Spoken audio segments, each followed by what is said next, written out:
our captain's here already. He's not behind the scenes doing his usual captain stuff. Whoops. What's up, fellas? Woo! OTA kicked off. The QBs are already the talk of the as expected. What else is going on? Who's playing for their jobs during the offseason and who has most game? One media outlet thinks the Vikings will be looking for a new QB once again next year.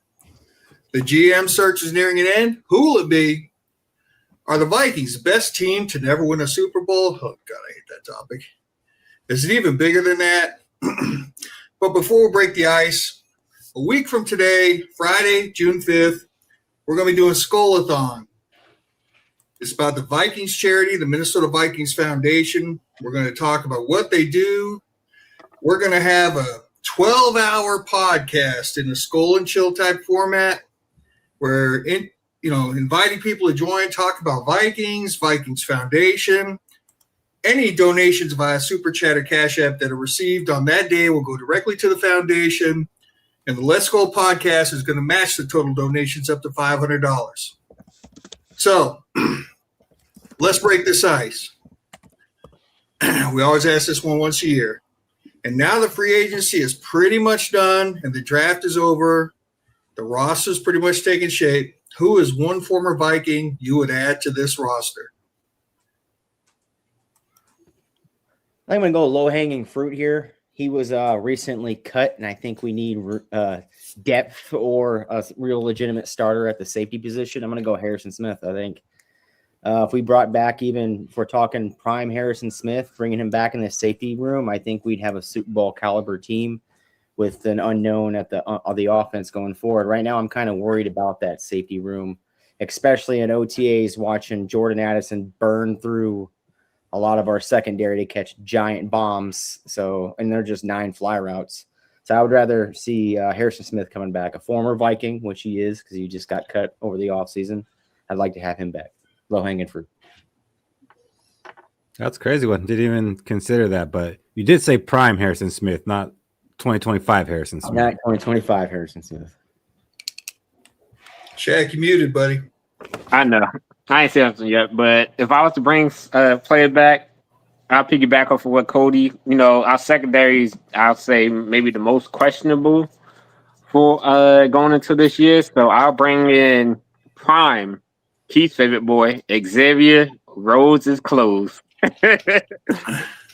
I feel like we haven't had a shutdown corner since Xavier Rhodes' second and third year with us. I feel like, Byron Murphy's getting the interceptions and all that, but is he really, locking down teams' number one receivers? Like, if we had to go against, let's say we played the Bengals, you think Byron Murphy will hold Jamar Chase to less than 50 yards? And it's just like a gauntlet of receivers that we kind of do have to factor in without the pass rush. Just give me a cornerback. Even if our pass rush not getting there, you're not throwing it to that receiver. So give me that prime Xavier Rhodes.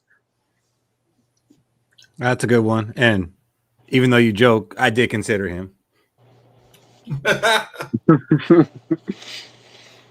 I am going to go back a little further, fellas.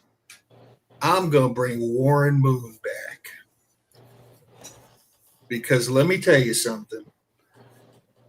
The more I think about it, Warren Moon could run the wheels off of KOC's offense. Processing, making reads, delivering, throwing the ball deep, pinpoint accuracy at all levels of the passing game. That man, with what we have for skill position players, would break records. That's crazy. Because I feel like a quarterback is pretty good, but obviously your history shows you are not sold yet. I mean, to be fair, that will solve our quarterback competition. Prime Kirk Cousins, Emiliano says. I'm gonna go back. I'm gonna go back a little bit further than that, Fish. They might have crossed paths, maybe. I don't know. But I'm going to bring back someone from the dead, and I'm bringing back Chris Dolman.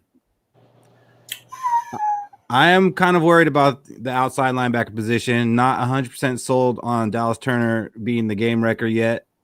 Chris Dolman 100% would be. I think Chris Dolman comes into this Brian Flores defense. He flirts with 20 sacks. And, that's something we need. And that's something that helps our cornerbacks. When you're getting to the quarterback, the cornerbacks don't have to be elite. They just got to kind of be able to hang in there. So someone has Adrian Peterson.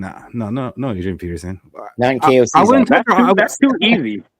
I wouldn't touch our offense. I like our offense. I think our offense is gonna be good. I'm really not worried about it.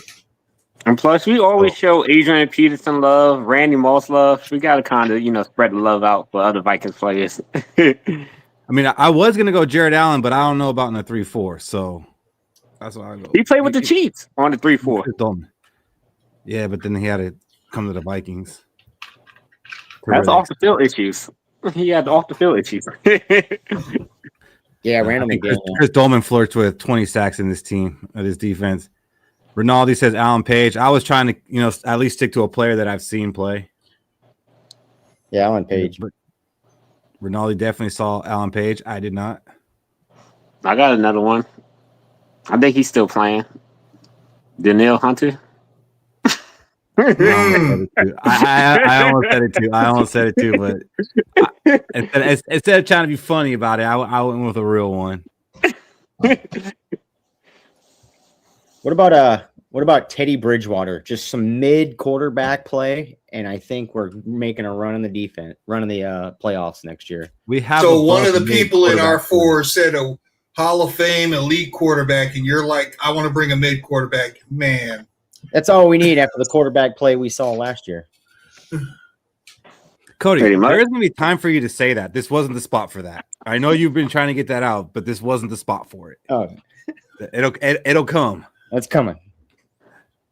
Randall Cunningham. I think the quarterback ones are funny because we have a great quarterback in JJ McCarthy, and if he doesn't end up winning the job, I believe that Kyle Murray would be fine. It's kind of a stretch saying great. Depends what day I catch you on, Cody. Yeah. Here's another one. So it's that kind of day. I wouldn't mind bringing in Kellen Munn, Jaron Hall to compete with Brosman. Okay, now he's getting silly. Shaq, Jay's got one that I'm surprised you didn't come up with. Matt Burke. Yeah.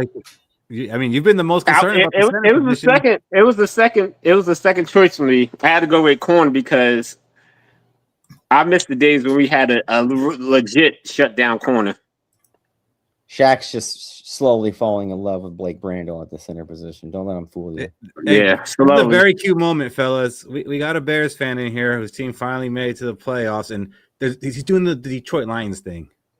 My thing is, doesn't act like he's been. Don't we have a winning record? Don't we have a winning record against the Bears? I mean, we're probably gonna sweep them this year. I'm pretty sure when they look at the win-loss record, Vikings versus Bears, we're leading. Pretty tough schedule over there in Chicago this year. Pretty tough. It's way worse than what it was last year. It's always tough when they gotta play us. And that'll be week 2. Can't wait.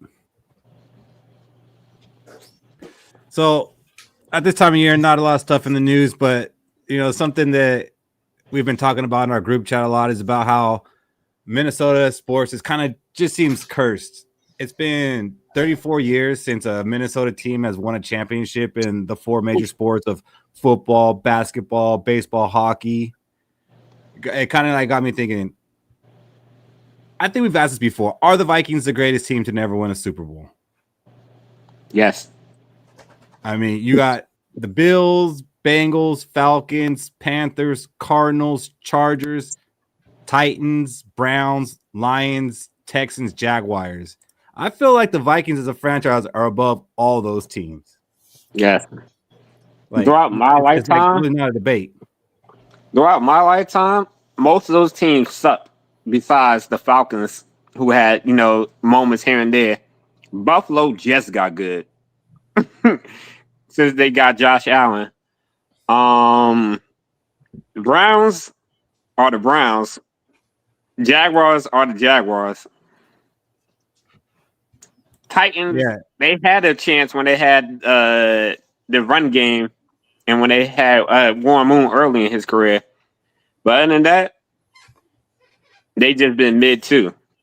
Well, I mean, How about the there's Bengals, though? The Bengals have been to a Super Bowl in the last few years. And back after we did our Super Bowl run, they were in the Super Bowl with Kenny Anderson. So despite the fact that they've had some ineptitude, they've been to the dance in your lifetime, though, Shaq. Mm-hmm. Yeah. So you would say the Bengals are a better franchise than the Vikings, Fish? I mean, I would just use that as the argument, maybe even the same argument for the Chargers, even though they got blown out by San Francisco when they made it with Junior Seau. But the Vikings have the 6th best winning percentage in NFL history. That's that crazy Viking stat that I hate because we have the best winning percentage and we're surrounded top to bottom with other teams that have multiple Super Bowls, so Right. I think it's between us and the Bills. 4 Super Bowls, no wins. I mean, I think it's the most Super Bowls out of all these teams that a team has gone to. And if we're talking Vikings or NFL franchises that never won a Super Bowl, it'd be between us two. And then Yeah. Rinaldi kind of stole my thunder a little bit in the chat. I wanted to ask and take it a step further are the Vikings the greatest team in the 4 major sports to never win a championship? I mean, the only other teams that I could think of that would have an argument would be the Phoenix Suns, the Utah Jazz, the Indiana Pacers, I don't know, the Padres, the Brewers, Emiliano's Mariners. I think the Vikings are the greatest team in all of sports to never win a championship. I can't believe the Pacers have never won one. No. The Nets. Have the Nets won? Actually, I think they beat the Lakers. I think a long time ago. Yeah. If you think about the one I'm thinking about, they lost. That's when they had when the Lakers had Kobe. No, before that, bro. Before that, this is when the Lakers had Magic Johnson and the Nets had like Dr. J and the guy. I mean, even if the Nets haven't won one, the Vikings are a greater franchise than the Nets. Like, what are we doing here?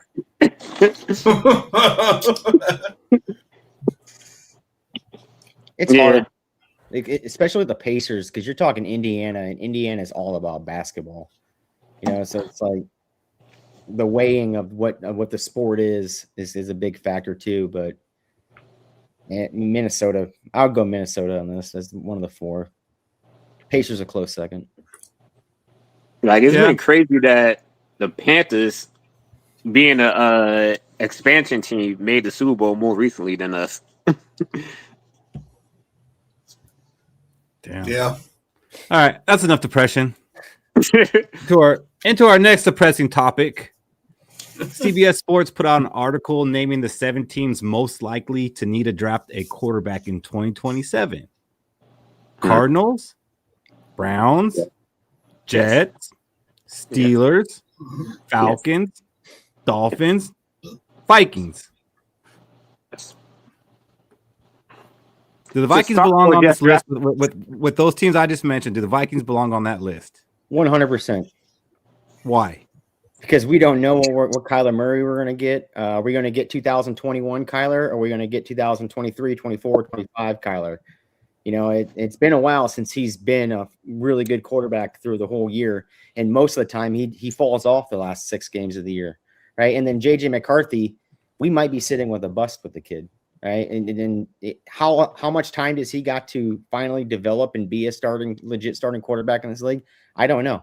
I don't know if it's even going to be this year to where he's actually good enough to be a legitimate starter in this league. It could be 3 years from now until he's finally good. Are the Vikings willing to re-sign him to extend that just to get him to that point? I don't know. So, yeah, I would put Vikings on this list for 2027. But you're saying like if, okay, like every team, if their quarterback falls off, then they're going to have to go draft a quarterback. But not a lot of like right now, we're sitting with like a Pro Bowl quarterback and a top 10 drafted quarterback, just a couple years ago, and already we're on the list with the Dolphins and the Browns, and we're on the list with the Falcons, and they drafted Penix, and they just have Tua Tagovailoa. It's the same thing. Well, Penix is already 30. Yeah, I mean, come on, man. I mean, they had Cousins and drafted Penix, and now they're like, we got to draft another one. I think we need to be on this list because, and especially we're going to go over it later. But with McCarthy, we don't know. It's a small sample size. The injuries are there. Injuries are with Kyler. We're banking on Kyler to have a bounce back year like Sam Darnold, Josh Dobbs. But does that continue to happen for KOC as head coach? Can he continually bring back these quarterbacks from the dead and be a legit starter or Super Bowl winners the next following year? I don't think that's a thing.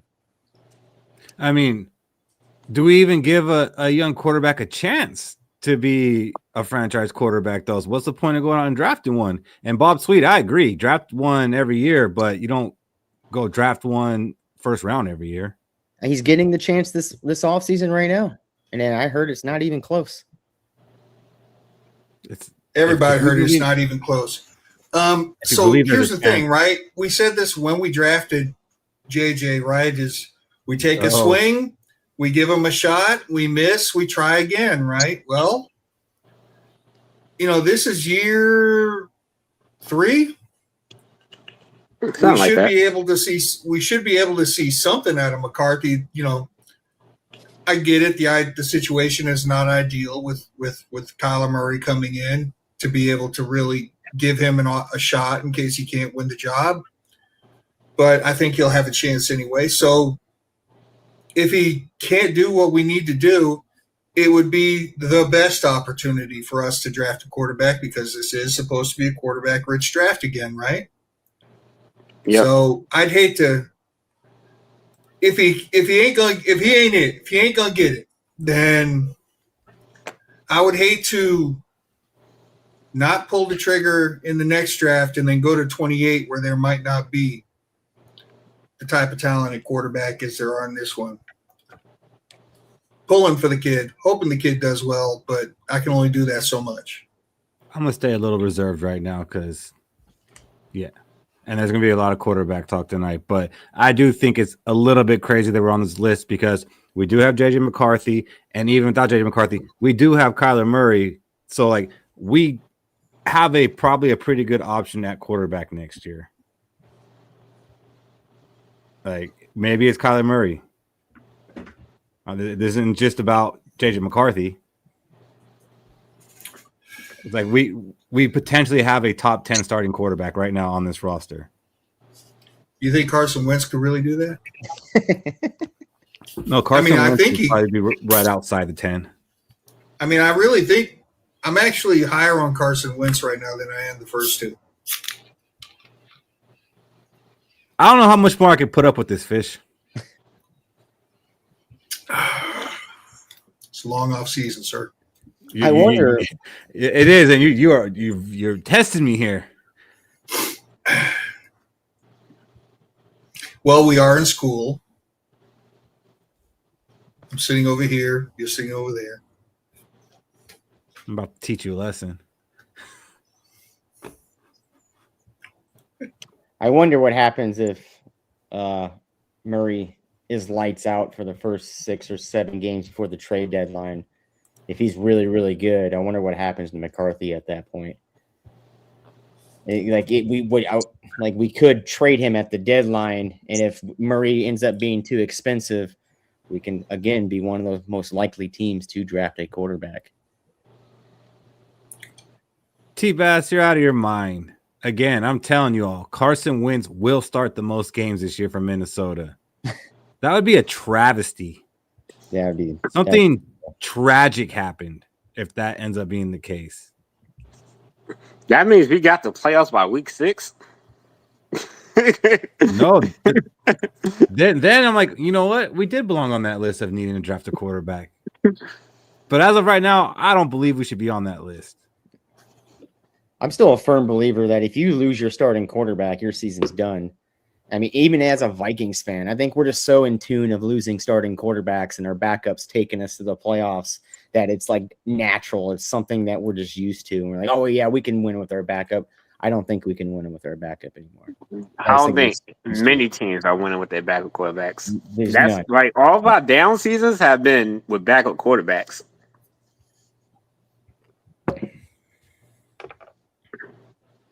Besides the time we went to Right. the conference championship twice. I just think we're so used to it that we believe in our backup quarterback so much. I blame Case. Can't blame him for being great.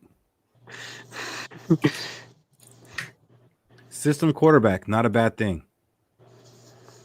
So Vikings had their first voluntary OTAs this week, Tuesday, Wednesday, and today. Mandatory is next week. Obviously, the quarterbacks was what was being highlighted. So let's go ahead and start there.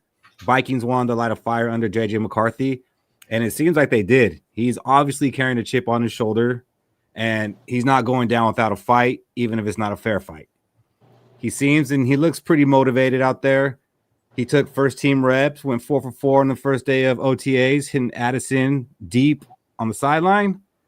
And then you had Kyler Murray. He's been out there wowing the crowd, wowing social media, and showing flashes of his elite pedigree. Was throwing some really beautiful passes, looked effortless, hit Addison downfield with a bomb, on the run. I know you guys have seen the clips circulating. So most of the clips we've seen have been these two quarterbacks. I think it's hard to imagine a world where a healthy Kyler isn't starting week 1. But do you guys have any takeaways from what we have seen from these two in the small amount of video that we have? I think the takeaway I would take is from what other beat writers are saying, like Alec Lewis and Kevin Seifert from ESPN, how they were saying McCarthy was making the same throws as Murray. They're both hitting him. Just Murray looked better doing it. And it's not a knock on McCarthy, because if that's happening with McCarthy right now, that means he's progressing. Right? If Murray's better than him, yeah, we know Murray is better than McCarthy. We've known about this. But as long as I keep hearing that he is making the same amount of passes as Murray is, I kind of will build faith into the McCarthy thing with the development, because it's showing that he's progressing. He's able to do these things, right? And then the leg whips and the mechanics that we're seeing on these little videos, like that was the biggest thing last year, leg whip. Now Murray has a leg whip. McCarthy doesn't have a leg whip. So it's just showing that he's progressing. He's just not as good as what Murray is. So that's the good takeaway I would do for McCarthy. That leg whip thing was the most overblown thing out of all the overblown things about JJ McCarthy last year. Some of his best throws had that damn leg whip. That was the most overblown thing. And yeah, you see Kyler Murray doing it and no one's saying anything about it unless they're trying to defend JJ. Mm-hmm. All right, so I didn't see a whole lot of footage, but let me compare the deep balls. Kyler Murray drops a beautiful dot. What was that? Pierre, our new cornerback, defending Addison on that throw shack. Good coverage, drops a nice little teardrop from heaven right in. Beautiful pass to Addison, leads him perfectly to the end zone. The one pass I see by McCarthy, he underthrows Addison deep. He has to come back for it. He doesn't get to catch it in stride and run. Fair, right? Back shoulder pass, but okay, continue. Just saying. Just saying. It's then the rest of the throws I see from Murray, which are on the OTA highlights, are crossing patterns that he's throwing behind the receivers. He's not leading them. They're having to reach back for the ball. Ain't nobody talking shit about that. But, I mean, I'm sure that there's a lot more to what's going on in the OTAs that's leading all these people to, other than maybe a narrative, to say, oh, yeah, it's not even close. Well, the highlights and what they showed as highlights don't look like there's this big chasm between the two of them. So that's all I've got to say about that. Still stuck on the Kyler Murray sucks train. Yeah, he is. Until the day I die or we win a Super Bowl, sir. So, Fish, you're in belief that there is an open competition? Yes. As I said to you guys earlier, right now they're just kind of chucking the ball around the yard, having fun, little light competition from the defense. Whitley's got to spit out one of them paragraph-long play calls from KOC in the huddle and run it. And then we'll see. I will say it is an open competition. I just don't think it's really an equal competition because, like I said earlier, in order for JJ McCarthy to win this starting QB job, he has to be vastly better than how he was playing last year, because he's not competing with Brosmer and Wentz, who don't know the playbook anymore. He's competing with Kyler Murray, who's hungry, and Wentz, who's learned the playbook in his second year. So this should make him overall a better quarterback. I just don't see him taking that huge leap and being our Kyler Murray, because I think if he is better than Kyler Murray, I believe wholeheartedly KOC will give JJ McCarthy that job to start. I think he would have to be like more than just better than Kyler Murray. Like if it's close, it's going to Kyler Murray. Like Kyler Murray, I don't even want to say what has to happen for JJ McCarthy to start. It's not going to happen. Kyler Murray did not come here to compete. He had other interviews scheduled with teams, and he came here, made this his first stop and his last stop. He was told it's his job. Yeah, but I can cut $1.3 million pretty easy. You could. But again, you're not just going to do that because, well, they were close in camp and, JJ McCarthy does look like he's, improved, and he does look like could be an NFL starter. Like, he has to look like a Pro Bowler or at least, or an all-pro. Like, it can't just be like, you know what?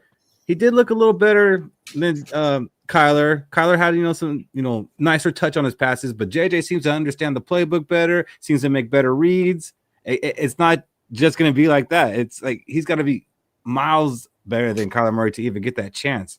And it's not a fair competition if there is a competition. I also don't think he's miles close to what Kyler Murray is. It could be like Russell Wilson versus that quarterback on Seattle.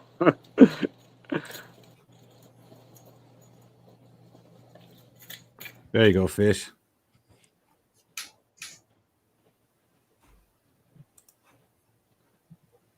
The thing is, Kyler Murray doesn't get analyzed as much as JJ McCarthy. So when JJ McCarthy throws it this much behind, oh my gosh, he has accuracy issues. When Kyler Murray throws it this far behind, it was a good pass.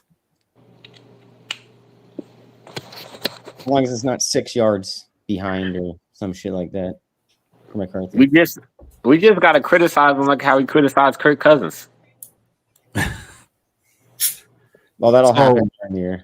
More people are actually talking about what the two quarterbacks have said than what they have done. And they were both pretty much asked about their relationship with each other. Kyler Murray, it's been great. Obviously, I know he's a younger guy, so any way I can help him. I've played 7 years, going on 8. I'm considered a veteran, even though I don't see myself as that. Weird. I'll give him any knowledge he needs. Again, we're both competitors, and I know we both want what's best for the team. Sounds like a good political answer. It's a great answer. Arthie. Team. It's just like two guys in a classroom. He sits on one side, I sit on the other side. And it's the coach's responsibility to teach us and coach us. The hell are your responsibilities? For me, I think it seems like a snarky comment from McCarthy. And that's not just saying McCarthy's saying because he has some sort of vengeance out or he's just a little upset about what's happening. I just don't think he's mature yet to be answering those questions. He's answering kind of immature wise. And for him to say that, like you look at Murray's answer, what's best for the team? Again, he's saying whatever he needs help with. I'm a veteran. I don't feel like I'm a veteran, but I'm still acknowledging that he's a veteran. Whatever he needs help with, I can help him with it. And then McCarthy's answer is me. It's him and me. That's what it is. I'll take my responsibility, whatever the coach gives me. I don't like that answer. I wish he could have worded it differently to where he brought in the team instead of what he just said. It feels like he is more me instead of team, which Murray is more team instead of me. But again, it could be a facade too, to where Murray's is doing it just to get in the good gracious of the coaches and become that team-friendly guy. But that's kind of what you need to do as a quarterback, whether it's a facade or not. You need to be that team-friendly quarterback. So you wanted a word salad. You wanted a word salad. Yeah. Give me something that had something team in it instead of, it's me versus him. It's up to the coaches. I don't have nothing. It's like, come on, man. I appreciate a breath of fresh air of honesty, even if it is maybe a little misplaced. How about it? We don't have to be kumbaya. It was my job last year. You're here to take it. Screw you. And hey, Mr. Short, I've never done anything stuff in my career. I don't need your mentorship. I've got the QB whisperer standing right there. If he can't teach me nothing, I don't need your you ain't much better than me. You ain't done nothing ass trying to tell me what to do. Call of Duty's coming out. Now, to be fair, I don't think either of them heard each other's answer before they gave their answer. Mm-hmm. Which makes it even better. Yeah, I'm so sick of political correctness. Hey, yeah, we're gonna. How about it? How about just some competitive fire? Yeah, Screw you. I'm okay with it. I'm okay with it. I mean, they are competing. Even if it's not a fair one, they are calling it a competition. They're on the same team, but he is the opposition. Yes. Well, I mean, imagine. Like I think you said it, Keith. Right? Imagine if they brought in a comparable, let's just say a comparable right tackle, like somebody starter caliber right tackle, and Brian O'Neill was like, hold up, wait a minute, what are you doing? And he said, no, you ain't getting my job. I would be good with it. Even if the guy was supposed to be better than him. Hell yeah. I love the fact that he said, no, you ain't my daddy. And I ain't going down like that. Can't wait till Kyler Murray's named the starter and he's throwing a temper tantrum in the middle of an aisle of Walmart for some reason because he didn't get what he wanted. Okay, I don't think that's the case. I don't think that's the case. Everywhere. I don't think he's throwing any temper tantrums. I didn't. This guy is getting asked questions from reporters who have been bashing him for like the past 5 to 6 months, and now they're asking him questions. And from what I heard, they asked him like 13, 14 fucking questions, and that was the last one. He probably was kind of fed up with the questions by that point, and he kept it honest and real. Like he is upset. He's upset, and he showed it. That's fine. That's fine. Like everybody was mad at him before when he like said all this positive and good stuff, and oh, that's too college rah eats, blah blah. Now he's like more toned down and keeps it real. It's everything the kid does, you guys pick on him. Oh, Robbie showed up just in time. Well, if he keeps it up, and the media keeps spinning like this, it might tell Brass, "Hey, we probably got to trade this guy." So I would try to keep it somewhat political too in his answer. Maybe he wants to be traded. Yeah, maybe he and there's that temper tantrum because I'm not going to get the start. That's not a temper tantrum. If I'm not starting and I ask for a trade because I feel entitled to being a top 10 quarterback pick. You know what, Cody? You're not going to be Master Sergeant. We're going to bring this guy in. You got to compete with him for Master Sergeant, and we'll let you know on Monday who's going to get it. Well, Cody earned it on the other hand. Well, Cody they called him the franchise quarterback. They called him the franchise quarterback, and now maybe not. And that sucks. I mean, I would feel some sort of way too, in a way. I mean, I just didn't like his answer. I wish it was more of the team thing instead of. It felt like he was blaming KOC. Like what if he doesn't get? That's a great point, Cody. Yeah, because KOC is well documented as saying young quarterbacks don't fill franchises. Franchises fill young quarterbacks. I will say I agree with what you were saying, Fish. It's a breath of fresh air for honesty because too much political talk. At the end of the day, I don't care what these quarterbacks are saying. I only care about what's going on the field. If they've shown producing stats, wins. At the end of the day, Kyle Murray and JJ McCarthy don't have to like each other. Deep behind the scenes, a lot of players don't like each other. But at the end of the day, we won't know it because all the answers are political. There's been talk, if you watch the players' podcast, they be talking about how a lot of the stuff they notice behind the scenes are political, like certain quarterbacks shouldn't be starting, and the whole team knows the better quarterback or the better player should be starting. But politics happen. The coach might not like that player, or the owners don't like that player. So at the end of the day, honesty is what we really need, and the competition, which matters, is not KOC, but JJ McCarthy versus Kyler Murray. Whoever the better quarterback is going to start, and that's all to it. JJ McCarthy can't do nothing because we own his rights for another 2 years, and he has to prove that he deserves to start. Because even if we trade him, where's he going to start at? He hasn't shown nothing to be traded and worth starting. So his best bet is to shut up, nut up, and try to beat out Kyler Murray this year or next year. Say that again. Shut up, nut up. Shut up. And So if he didn't answer the question at all, Cody, you'd be happy. I think that'd be a mature. No, I would have made it more of a team. I'm thing. not talking to you. I would have made it more of a team thing. I would have explained it in a team matter, because the way he's sounding off could divide a locker room, and you do not want to do that. It's like what I've been bringing it up. You got 2 quarterbacks, you have none. What John Madden said, and this is the reason why, because it divides locker rooms and it tears teams apart.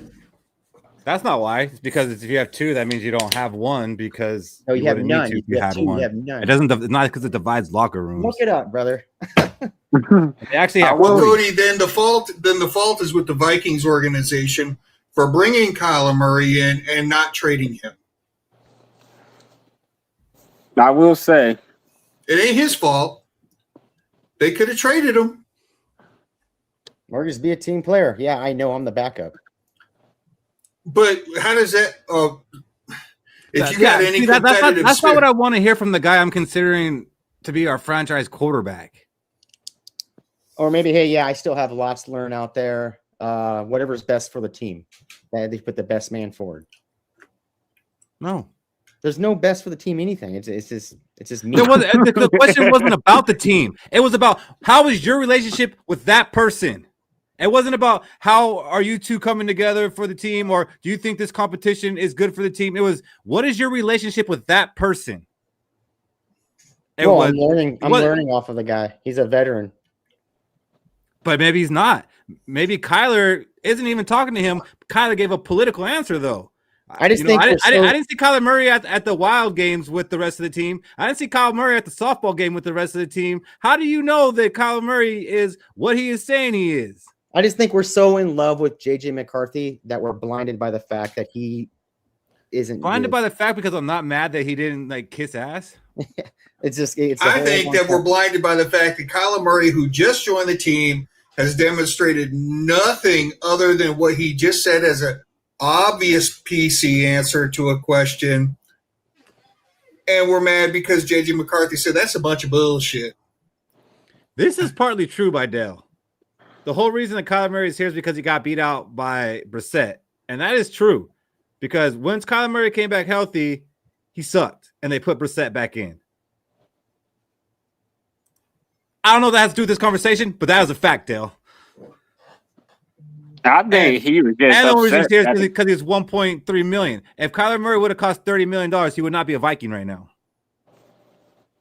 I think he's more so upset that the Cardinals was ass, and he didn't like how the coach was running the offense.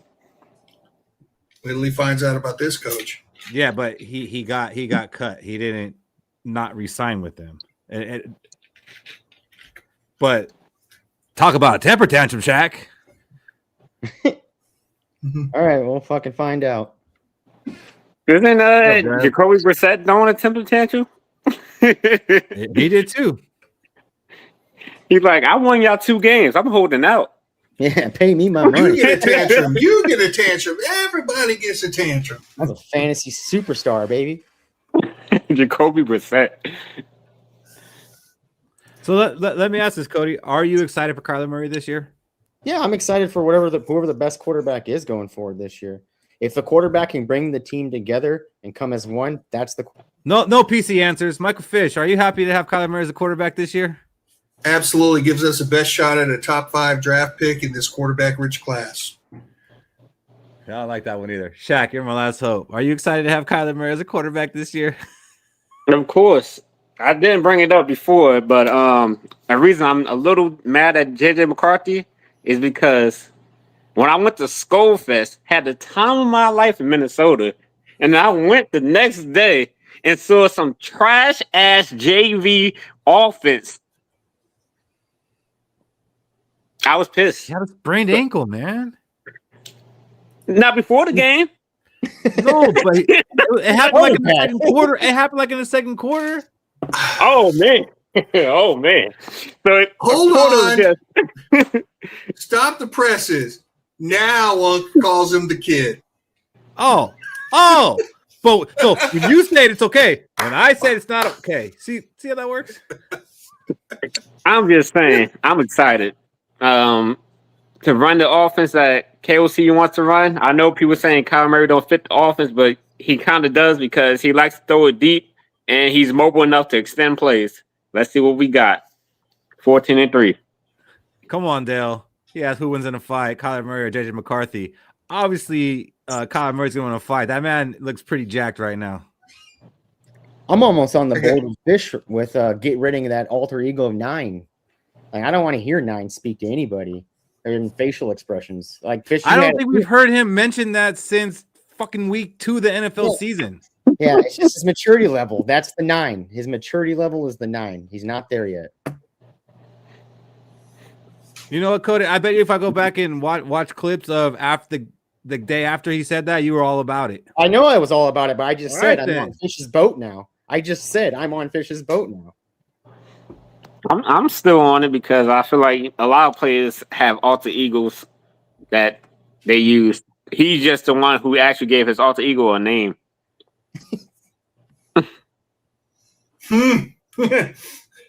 Next thing you know, he's going to have his own theme music, right, Shaq? Hey, if he wins us a Super Bowl or playoff games, he can get his own theme music. Shit, I've been thinking about getting myself my own theme music. Come with it. Just a work in progress. I got to hit Ronaldo. So let me ask you this, Cody. This is something, that I heard on another podcast, and they were doing comps for JJ McCarthy of what is JJ McCarthy's ceiling and floor like for his NFL career. So I said this right when he was drafted. The floor is Zach Wilson. That is the complete floor. Plays just like the guy. They have the same characteristics, that strong arm that we've seen at BYU. We know McCarthy's got the strong arm from the combine and all that. When we've seen it in displays, but the passes weren't accurate. He's a little too run happy in the pocket, just like Zach Wilson was. When things get kind of chaotic, he gets kind of blind, throws that pick, throws that ball that's not accurate at all. And then I had him as the ceiling I had a prime Russell Wilson as the ceiling. And we're talking a prime Russell Wilson being mobile quarterback, can have a strong arm, launches the ball deep when it needs to be, and a Super Bowl champion quarterback. That's where I had him as his ceiling and his floor. For them to say Zach Wilson out of all these years, it just gives me what's that word I'm looking for? Verification that I was correct on my floor and ceiling. I mean, they were calling him Zach Wilson and MVFU before he took a snap last year. I wonder where they got that. It must be from the show. We got more fans than we think we do. Hell yeah. Mm-hmm. What about you, Shaq? So for me, I like the Zach Wilson comparison. So his floor for me would be. I'm gonna steal this from shout out to you, Link. His floor for me would be Christian Ponder. When he was a Viking, and his ceiling, which I see potentially he could be, is Joe Burrow. Because Joe Burrow has the mobility, but he uses it when he needs to. But he doesn't rely on being mobile. He'd rather throw the ball accurately to his weapons and let them handle it. The only thing JJ McCarthy got to do is keep making smart decisions. Because if you look at all his passes, he made smart decisions. It was just bad passes. So I'm glad you said that with the Joe Burrow thing, and not because like, oh hell yeah, he could be Joe Burrow, because that's been your ceiling for him since the day we drafted him. So yeah, you're staying like, that's how I know that you mean it and you weren't just trying to come up and say a good quarterback. That's kind of been your ceiling since day one.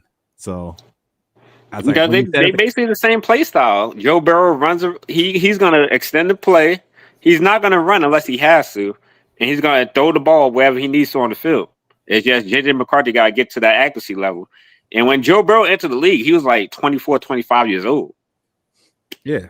So I mean, he got another 2 years still.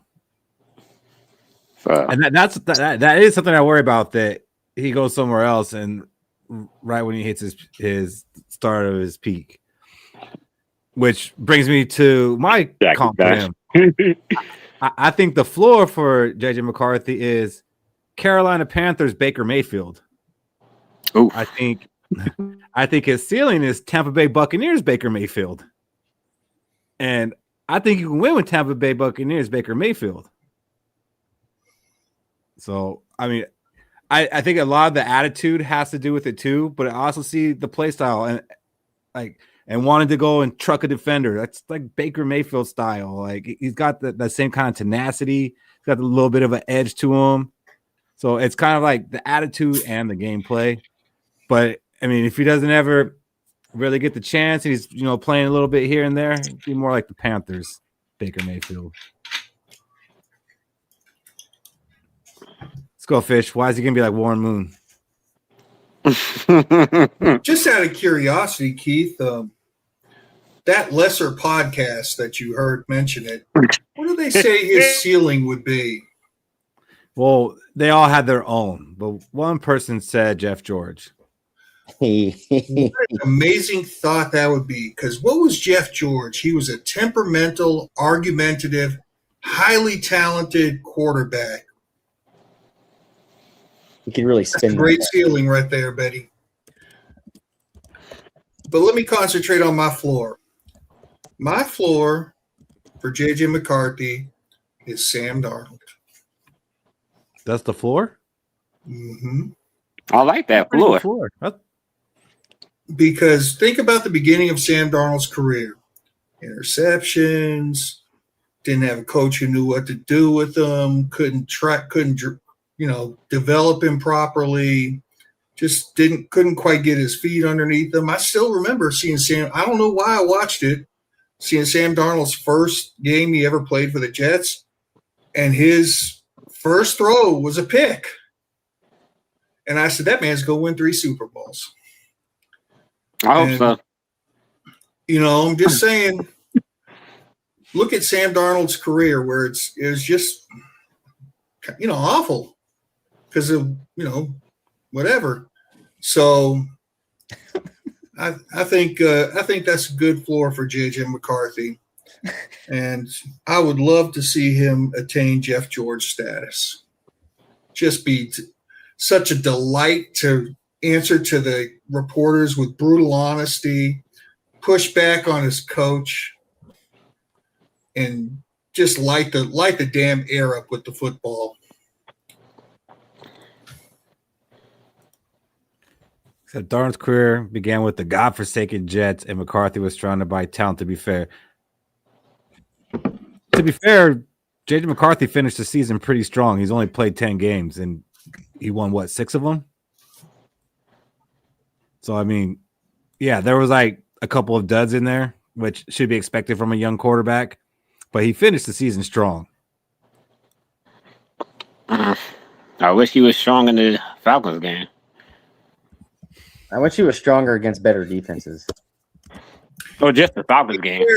He had an unequivocal, wall against him. He could not be better in that game because of who was attending. Oh, you're right. He can hear you, Fish.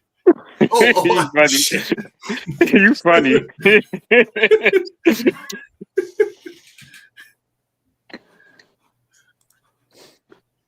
right. I don't I'm think sure he's no. Rob, he is showing progression he's making all the throws like Murray is. You should take that with a glass half full. Like that finally he is in a full offseason program where he's not coming off a rehab, he's not reading a tablet, he's not doing anything like that. And it's finally the progression is showing something that he hasn't been able to do the past 2 years of off seasons. So this 100% was the best game that McCarthy played, the Dallas game, and he deserves all the credit in the world for that game. And Darrisaw practicing, right? In OTAs? Yeah, from what I've heard, it sounds like he's looking good out there too. So that's another thing. I know last offseason, forgetting JJ McCarthy come up with injury, we didn't even have Darrisaw the first couple practices. Mm-hmm. We didn't have Darrisaw for a lot of the season. But word is he's looking pretty good out there for as good as you can look during OTAs. Mm-hmm. So I'm sure quarterbacks will come up again at some point here. But other thing coming out of the OTAs was the wide receivers. The first thing I want to mention, Justin Jefferson was there again for the second year in a row. First few years, he didn't show up to the voluntary. The last two, he has. Do you guys think that's a big deal? Not really. Well, in a way, I changed my mind. It is. I think so. More so, he sees it as he got his money guaranteed, so he could show up to practices. God forbid he get hurt. He knows at least he's secured in the off season, so he can practice. He got a new quarterback in the off season, and he's trying to get the chemistry with JJ McCarthy and Kyle Murray early.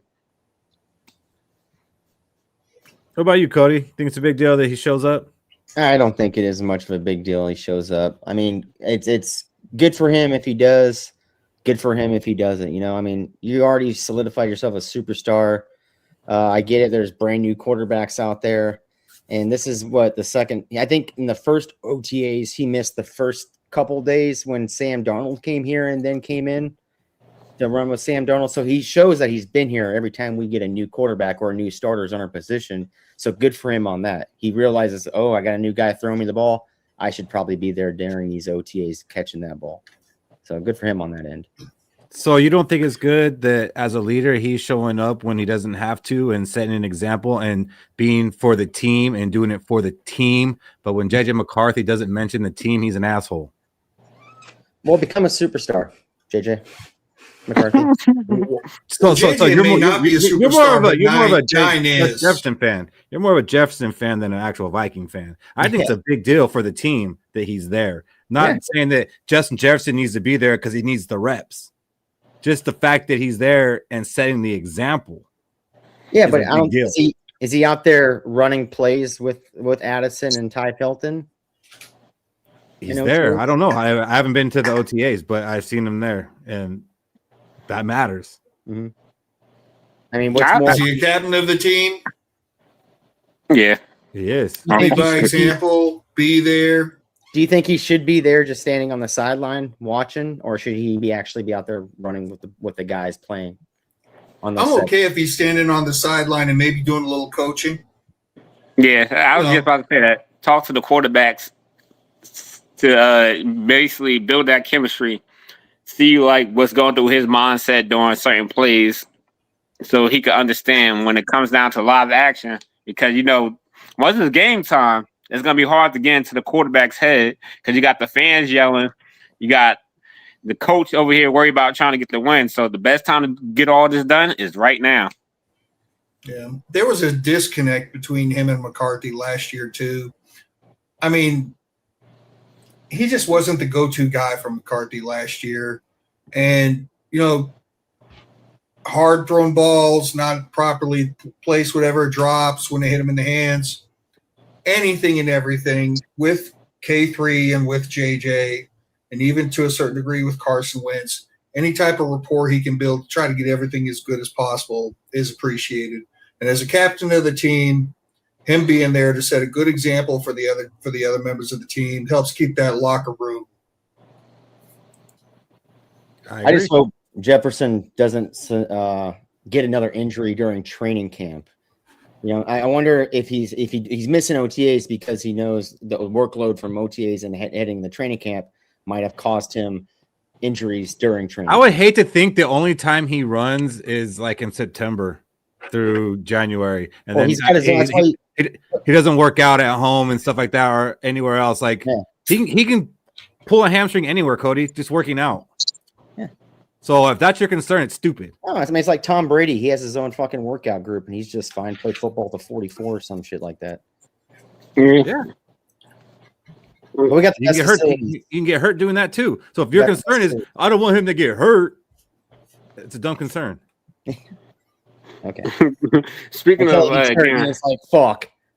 Speaking of getting hurt, sidebar. I was just watching Eric Ebron talk about Andrew Luck when he retired from the Colts. Pretty much, Andrew Luck had his own guys basically telling him how to take care of his body, versus the GM and owners telling him how to take care of his body. So that's another tidbit we probably won't know what's going on inside the Vikings training camp with, our trainers talking to Jaden McCarthy on how to, basically make his body last the whole season, or any of our players. So certain superstars actually try to, get their own, make sure they're good, versus, having the Vikings staff take care of them. And again, I don't care if he's not out there running routes. Like, this really isn't about that. Like, I'm not saying, oh my God, he needs the reps. It's about him showing up and being there when he doesn't have to be, and being a leader and setting an example for the team. He could be off in another country getting his video on billboards. Mm-hmm. But he's here. It's important. And for the players that, can benefit more from being there, he's setting the example that if I could be here, you could be here. Oh, we all knew he was going to be here for OTAs, right? No, we didn't. This is only the second time in his career. I know, but we knew this is actually his third time for the OTAs. He missed when Sam Darnold's here, he missed the first couple of days of OTAs. No, he was here for mandatory only. Yeah, still OTAs. So yeah, mandatory. It's called mandatory. Is this mandatory? Voluntary is different. Yeah, we talked about this. I remember that good conversation of, voluntary, meaning you don't have to show up. Like community service, you don't have to do it, but it's good for the community. So, it is for, honestly, Justin Jefferson showing up is for JJ McCarthy and Kyler Murray, because they're going to have to build this chemistry early. Because Justin Jefferson, even if the team sucks, his career is guaranteed. He knows if he's not getting the ball and we're not producing, he could demand a trade. That's true, Brev. Cashman's not there, but I heard that he has something going on positive in his life, like a new baby or something like that, or maybe a marriage, something that's good and not a concern of him not being there. But I heard that's really the only person who's not there. So, I mean, props to JJ for being there. I respect that, but props as a whole for the team showing up. I think that's ear infection? I think that goes along. No, not an ear infection. But I think that goes a long way. That goes a long way to being there, and not just because of these reps and shorts. Jordan Addison already looks like he's in mid-season OTA form like last year. I mean, if you remember last season during OTAs, all we saw was highlights of Addison. They started early again this year. Do you guys think that, he can have that breakout season this year? Yeah. He's not suspended yet, knock on wood. Come on. Contract, right? It's a contract, yeah. Well, kind of, because we have the 5th-year option, but it's a contract year.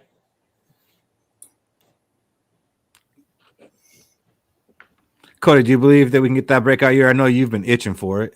I've been wanting it. I think we can. If Kyler Murray's on the field. I don't think JJ McCarthy is ready to give out that many balls to two really good wide receivers, especially with Jefferson out there, for Jordan Addison to get that breakout year, that 1,000 yards. What did JJ McCarthy do to you? No, I want JJ McCarthy to succeed. I just don't see it right now. I think it's going to take a little bit longer for him to be out there. He missed 2 off seasons almost. He was rehabbing last year coming into the off season. I'm good for him just to take this off season and just strictly progress and then go into the season like that. Like, that's what I want to see. 1,000-yard season for Addison Fish? Nah, you don't have a quarterback that can get him the ball enough. I can't do this, man. Can't do this. I should be like timestamping these so I can make a clip.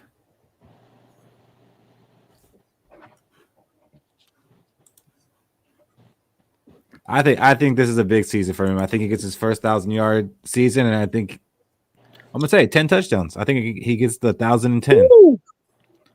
I think it's a down year for Jefferson as far as Justin Jefferson's stats go. Better than last year, but not necessarily a 1,400-yard season for Justin Jefferson, and that's a good thing. That means they're not forcing him the ball because I think we're gonna win a lot. But I think the ball's going to get spread around because we also do have a wide receiver 3 who, for as far as wide receiver 3 goes, is going to command the ball. So I think that thing will be getting spread around. And I think that Juwan Jennings, who I'm talking about, had the best quote so far in OTAs, aside from JJ's classroom one. That one's classic. The memes are great. He said he feels like Kevin Durant on the Warriors with the current receiving core. That they got a big 3, a lot of talent over here. He's saying Addison's Klay Thompson. That's funny, bro. You're Klay Thompson. Addison is Kevin Durant. Well, no, he was none of them actually. Was he? Because like they asked him how he felt, coming in with Justin Jefferson, Jordan Addison, and TJ Hawkinson. So it's like, they already got these guys, and now I'm coming in like Kevin Durant, piggybacking, and What he's saying, he's Kevin. You're not. I mean, Kevin Durant. If you want to like match them up, yeah, Steph Curry is Justin Jefferson. He's not Kevin Durant coming in over here. There's no way. Maybe who's the other guy that came over to Golden State? Andrew Wiggins. Maybe he's Andrew Wiggins. That's a good one. Now I want to say Kevin Durant. He could be Draymond. You're totally missing it, Cody. Oh, I'm dead serious. Andrew Wiggins. He came in the same offseason. There you go. You're Andrew Wiggins.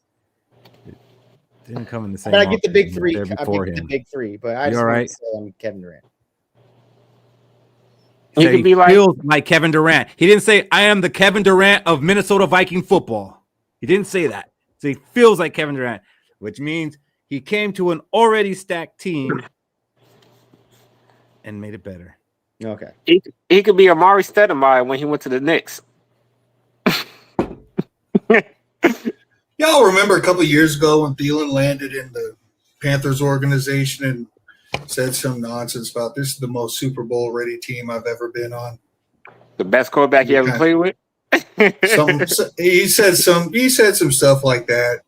I mean, I appreciate it. We've got Jets, we've got Addison, but I mean, granted, he does make our wide receiver 3 position a lot better. It's nice to hear. It's nice to hear something positive. I just don't think we're Golden State Warriors yet. Are you happy he brings a running, blocking presence to the wide receiver room? If he'll do it for us and KOC will incorporate it, I will absolutely be happy to have a nice blocking wide receiver on the edge.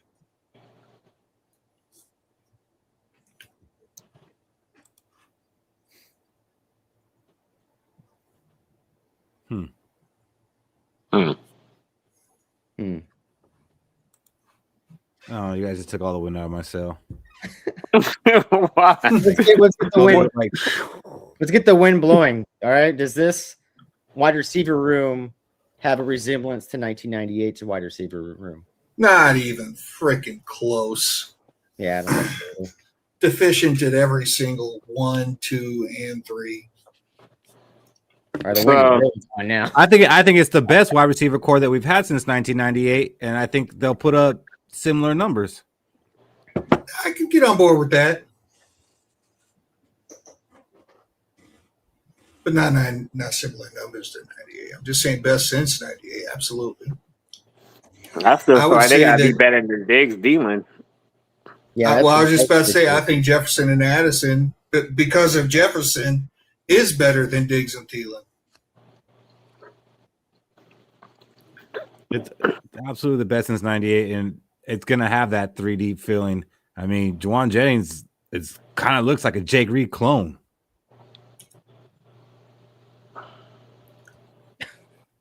Got Justin Jefferson playing Randy Moss. I guess Addison's got to be Chris Carter. Who was our third in the Diggs Thielen? That was Treadwell with his. He had that was like his 400 or 500 year. I mean, Brev, top five. Greg Jennings, Charles Johnson. Jerry's right. I love Jerry. That is Teddy Bridgewater receiving core, by the way. Pretty sure that's Christian Ponders. Yeah, that receiving core told me my quarterback can't throw more than 35 yards downfield. I forgot we got rid of Charles for Mike Wallace for Teddy, but Mike Wallace was washed up at that point. I was actually excited about Wallace when he first came. Whoops. He looked good though for a short time period.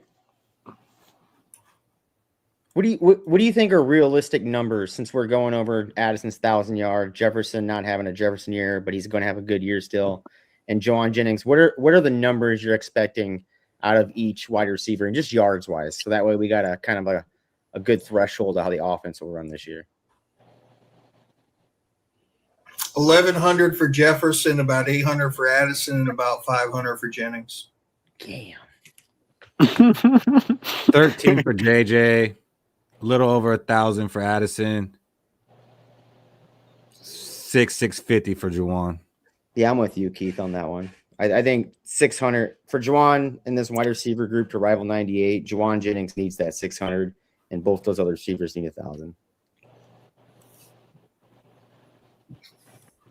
I'm at Jefferson getting 1,200 something yards, Addison getting 1,100 yards, and TJ Hawkinson getting 900 with Juwan Jennings getting like 400. Dude, that's the Rams' greatest show on turf, bro. It's a lot of yards. Yeah. Dude, McCarthy's going to be going off this year. I mean, both their arms I going didn't to be know tired. Carson So, Wentz had it in him, Shaq. that should equal to a 5,000-yard passing, right? Yeah. So let me ask you guys this. OTAs in preseason, maybe not important for everybody, but it is important for some. Who right now do you think is playing for their jobs? Fish? Oh, man, 100% Xavier Scott. They used them sparingly last year. We still have Jones. We still have Mason. And we drafted, oh, my gosh, Damon Claiborne. Wake Forest running back. Sorry. Damon Claiborne, right? Couldn't get his last name out of my head. I just don't see any room for Xavier Scott. And he's going to have to do something really good to stay on this roster. Yeah, I could see that.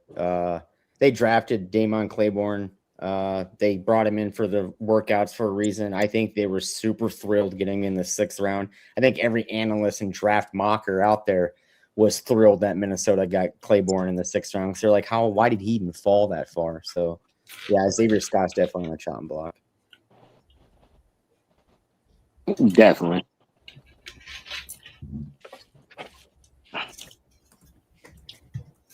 Who you got, Keith? Sorry, I was responding to comments in the chat. I got Walter Rouse. We went out and got Ryan Vandermark, and we drafted Caleb Tiernan in the 3rd round. I had some hopes for Rouse when we first drafted him, and big dude, thought saw him out there doing the Skol chant and everything. I thought, all right, this guy's gonna be a good tackle, probably be able to take over for Brian O'Neill eventually. But even with all the injuries that we had last year, he still couldn't get any action. So I think time's up, and I think he ends up a cut. But Damn. we're asking, playing for their job. He's playing for his job right now. Every day is a tryout for him. But I do ultimately think Walter Ross is cut. Agreed. Mm-hmm. I was pulling for him too. I got a guy that is following in the similar footsteps as our player that we could not pronounce his last name correctly for the longest time, and we had to get corrected every time by Fish. Is it Asamoah? Asamoah? What? He's not a Viking Wall. anymore. You call him whatever you want. Yeah, Asamoah, right? He's following in that same footsteps as that guy. What I'm saying that is he got into Flores's doghouse. When you get in that doghouse, you don't escape. In the following year, you get cut. And it's Ivan Pace. I think Ivan Pace fell into Brian Flores' doghouse. Undrafted free agent, not going to cost much. I get we tendered him, but we also brought in Jake Galladay, right, from Cincinnati. And you can utilize Galladay as like you utilized Pace, right? You can drop him back in the inverted cover 2 high look safety that Flores likes to run a lot. You can keep him close to the line. He's a lot bigger linebacker than what Ivan Pace is. He's a lot faster than Ivan Pace. He's more athletic than Ivan Pace. So for me, it's Ivan Pace just because he fell into Flores' doghouse. When you get in that doghouse, it's done for you, man. You're getting cut.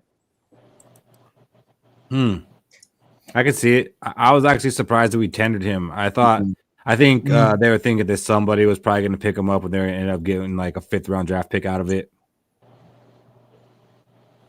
You can cut Pace off for no dead money. Yeah. And $3 million is a lot for a special teamer. Mm-hmm. So for me, it hurts me to say this. I don't think he's going to get cut, but he is definitely in danger of losing his job. And I'm going with fan favorite Eric Wilson. I feel like ever since we drafted Jake Galladay, he pretty much does what we want from Eric Wilson, but he's better at playing the edge, and he's young enough to be a coverage linebacker. So pretty much in B-Flow's defense, he can mix Galladay. I'm going to stop saying Galladay around on the defense to either play edge or line up next to Cashman. So with that versatility, I feel like it kind of eases Eric Wilson out. Plus, Eric Wilson is on the older side.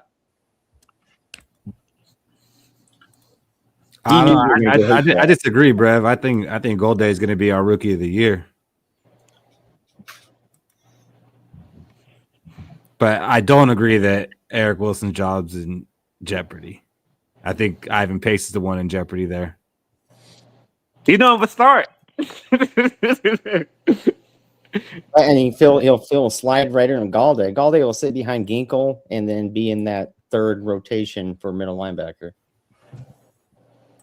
So let me ask you this, Cody. Who's someone that maybe isn't in danger of being cut off this roster? Like, they're probably going to make the roster, but they have the most to gain during the offseason.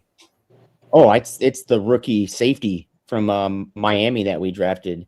It's wide open, especially even if Harrison Smith comes back. It is completely wide open for him.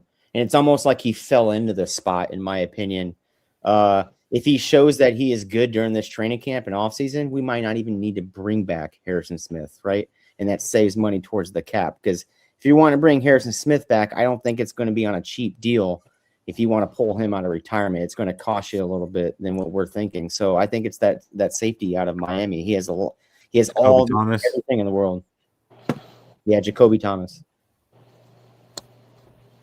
Rinaldi, you've been saying that for 3 years. I for your sake, I hope it hits this year. Jay Ward. Yeah, and that was going to be my other one. Would be Jay Ward because it's that safety role. It's wide open.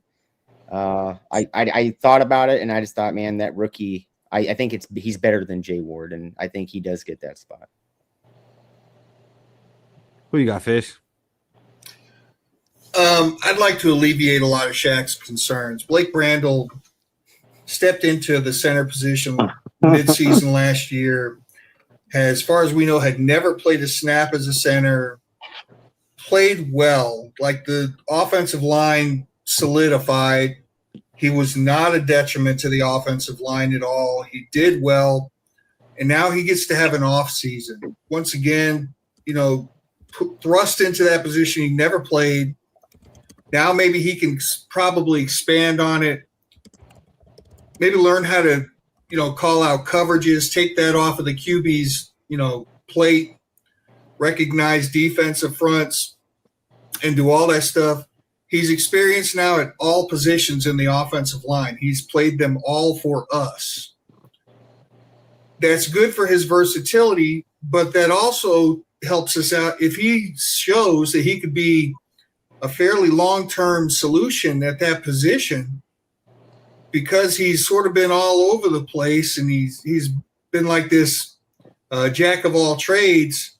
That works towards our favor when it comes to contract negotiations. He's not a true center who's played his entire career as a center, and he would get a higher contract for that. He's been all over the place. He's come into this as, okay, I can play center, which would help bring the asking price down just a little bit. And if we could just get, a good 4 or 5 years out of him at center position before we have to go looking for the next long-term thing, that would really help us out with the way our offensive line goes. Yep. You feel better, Shaq? No. Well, you tried, Fish. I tried, man. I thought it was good. It was good. It was good. And I think he's going to have a great year. I think he'll be our center for the whole season. So. It's very convincing. No salesman has 100% success rate. It was very convincing. I'm going with Tyrion Ingram Dawkins, and I've seen some people in the comments already saying it's stealing my thunder, but that's who I'm going with because I think at defensive line, it's wide open right now. We don't know if Caleb Banks will be there to start the season. Even if he is, it might be, still catching up at the beginning of the year. I think Ingram Dawkins has a chance to get a lot of snaps, especially at the beginning. He looked good in his limited play last year. Like, it was kind of like Jalen Redmond the year before last, where, he didn't play a lot, but when he came in, you noticed him. And that's kind of how Ingram Dawkins was. So I do think he has a chance to go out there and maybe earn a starting spot to start the season. And it might not only be on the line. Mm-hmm. I think at OTAs, they had him out there working with the outside linebackers. So maybe they have some concerns as well. And they should, because outside of Van Ginkel and Dallas Turner, they got 3 UDFAs. So his best path to, consistent play time throughout the whole season might be as an outside linebacker. But I think he's going to have multiple opportunities to get a lot of snaps this year. And he's got to show it during these OTAs and in the preseason. Do you know why they have him on the outside? Have you seen the picture of him lately? He's slimmed down. He lost weight. Way down. It's they're saying he's fast right off the edge right now. Do you think he was told to do that? 100%. Before was like, yeah, you're not going to play D-line. We're going to move you outside. Hey, TID. Hey, come here, buddy. Have you ever heard of Ozempic? Yeah. But I mean, he played on the edge in college too. Like, he played the line and edge, so I mean, it's not unfamiliar water for him. So I think he has a great chance, whether it be on the edge or on the line. Both those areas could use some depth. And like I said, he looked good last year in the limited amount of play. I think he gets over around the 400 snaps this year. I think he only had like 250 last year. So. Yeah. Well, as you know, when we drafted him, he was considered an athletic project. And you know how much I love those athletic projects where they don't quite have that concrete position they play. Uh-huh. When he played at edge in college, was it hand in the dirt edge or was it up in the 2-point position edge? Because, Daniil Hunter looked great on the end with his hand in the dirt, but then he looked kind of awkward when he was standing up. I got questions. Why does he have a hyphenated last name? Why? What is going on with him? can he play the outside linebacker? Has he slimmed down? I got a lot of questions about him. I don't think he can do You've had questions about him since 5 seconds after we drafted him. It might have been 4. It's accurate. Might have been 4. But I think this year is he does the Jalen Redmond thing to you. I think this is the year. You want to get he'll be a bag regrosser in 3 years. Do you want to get one of those out while you have that? Really, my answer to that question depends on what kind of degree he got. Did he finish his degree? Because if he's got a good degree, then he won't be working in the grocery store. I don't know. He's pretty young, so he might not. He can always go back and finish. That's true. Who do you got, Shaq? For me, I got another fan favorite. He's not one of these young guys. He's actually been starting for a couple years now. But I feel like this is a prime example for Jordan Addison to really break out this year. Because now that he's done with the off-the-field issues, hopefully, he don't have to worry about, being suspended. He has time to focus on being year 3 in the KOC's offense, learning with a quarterback who he doesn't have to really develop because he's a veteran in Kyler Murray. And then he has another year with Justin Jefferson starting. So with Justin Jefferson going back to his old ways of being that true top 5 receiver, Jordan Addison, this is your time to prove that you're a number 1 receiver in the league. Take this time in the OTAs, get that chemistry up with Kyler Murray, JJ McCarthy, and Carson Wentz. Don't worry about Brosman because he's not starting. He shouldn't be touching the field. So with those 3 quarterbacks, you should be getting reps with all 3 of them because at the end of the day, you don't know who's going to start. So I feel like this is a prime opportunity for Jordan Addison to get right and work on his contract. Interesting. I don't know if he's going to do that in the offseason, but interesting. The key to Addison breakout a simple start, Kyler Murray. The key could have been don't drop JJ McCarthy's passes last year. Just saying. And then I don't know that the Vikings are done bringing in people. I think there's still 1 to 2 more signings out there. So who out there that's still a free agent, Cody, would you like to see the Vikings bring in? So I wanted to say a safety, but I'm starting to believe in the Miami kid, Jacoby Thomas. I want to go with a guy that is going to kind of somewhat replace Jonathan Grenard. I want a guy that is a pure run defending edge and can give you those pressures that you need out there for this Brian Flores football team. And I think the best pure run defending edge that is out there on the market right now is Jadeveon Clowney. I think you still get those pressure rates right up, that win rate. And I think we need that run defending defensive edge right there. Because I like Ginkle and all. I like how he plays that position, but he has shown that he overcommits quite a bit.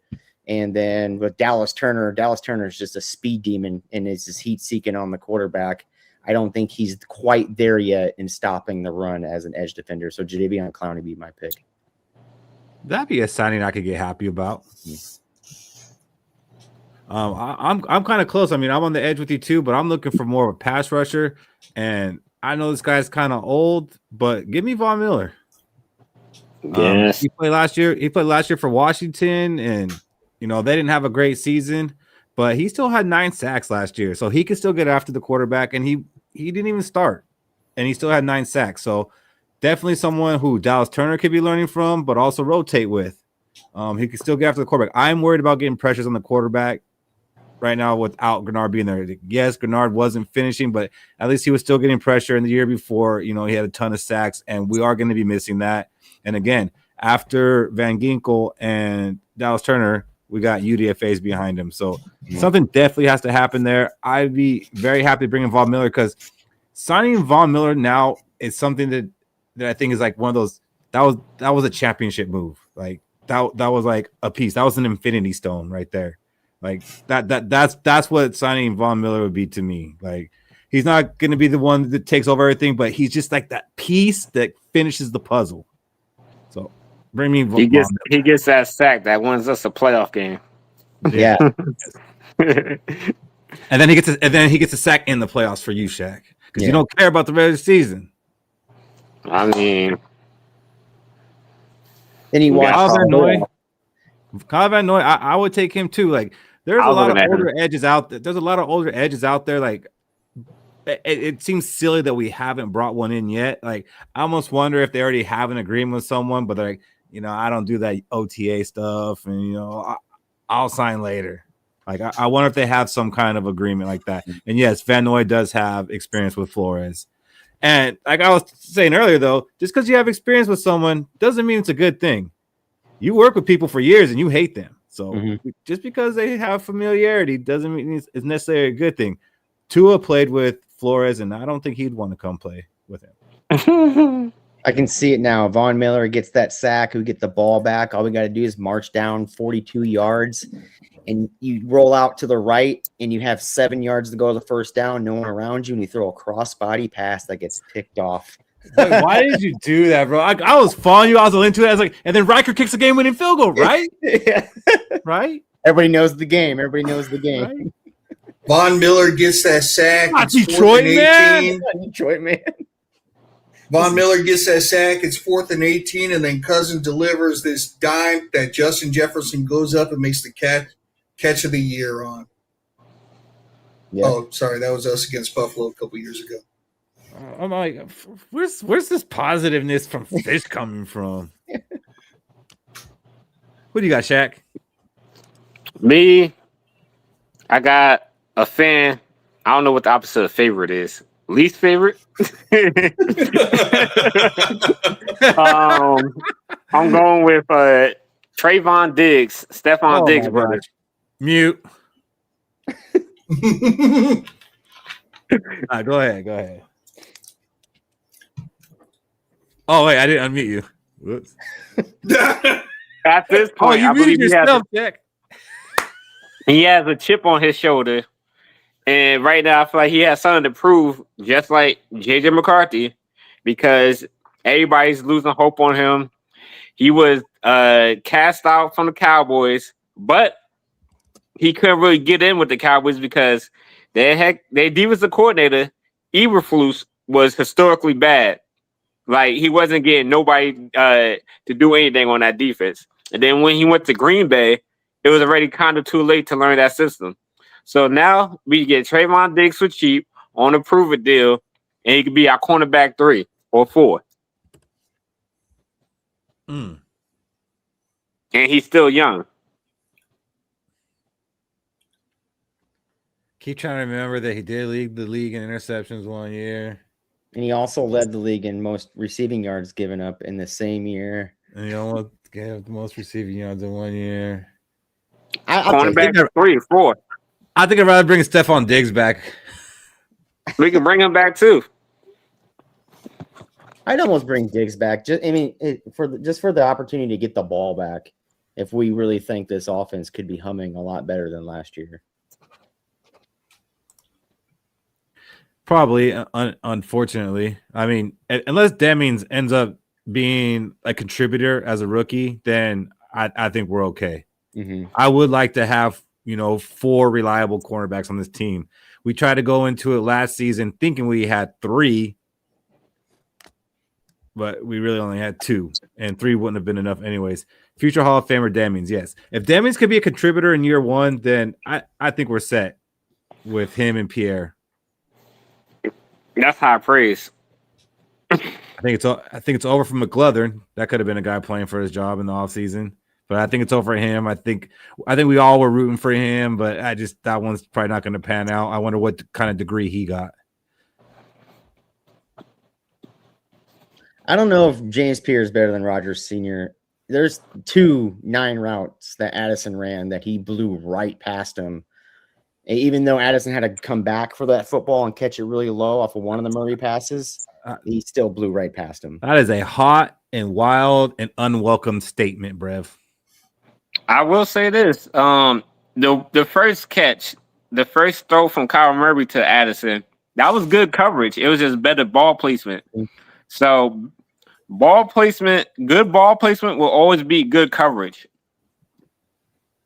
The second one, if he didn't have to turn back, the coverage, it'd have been gone. Like, it was not good.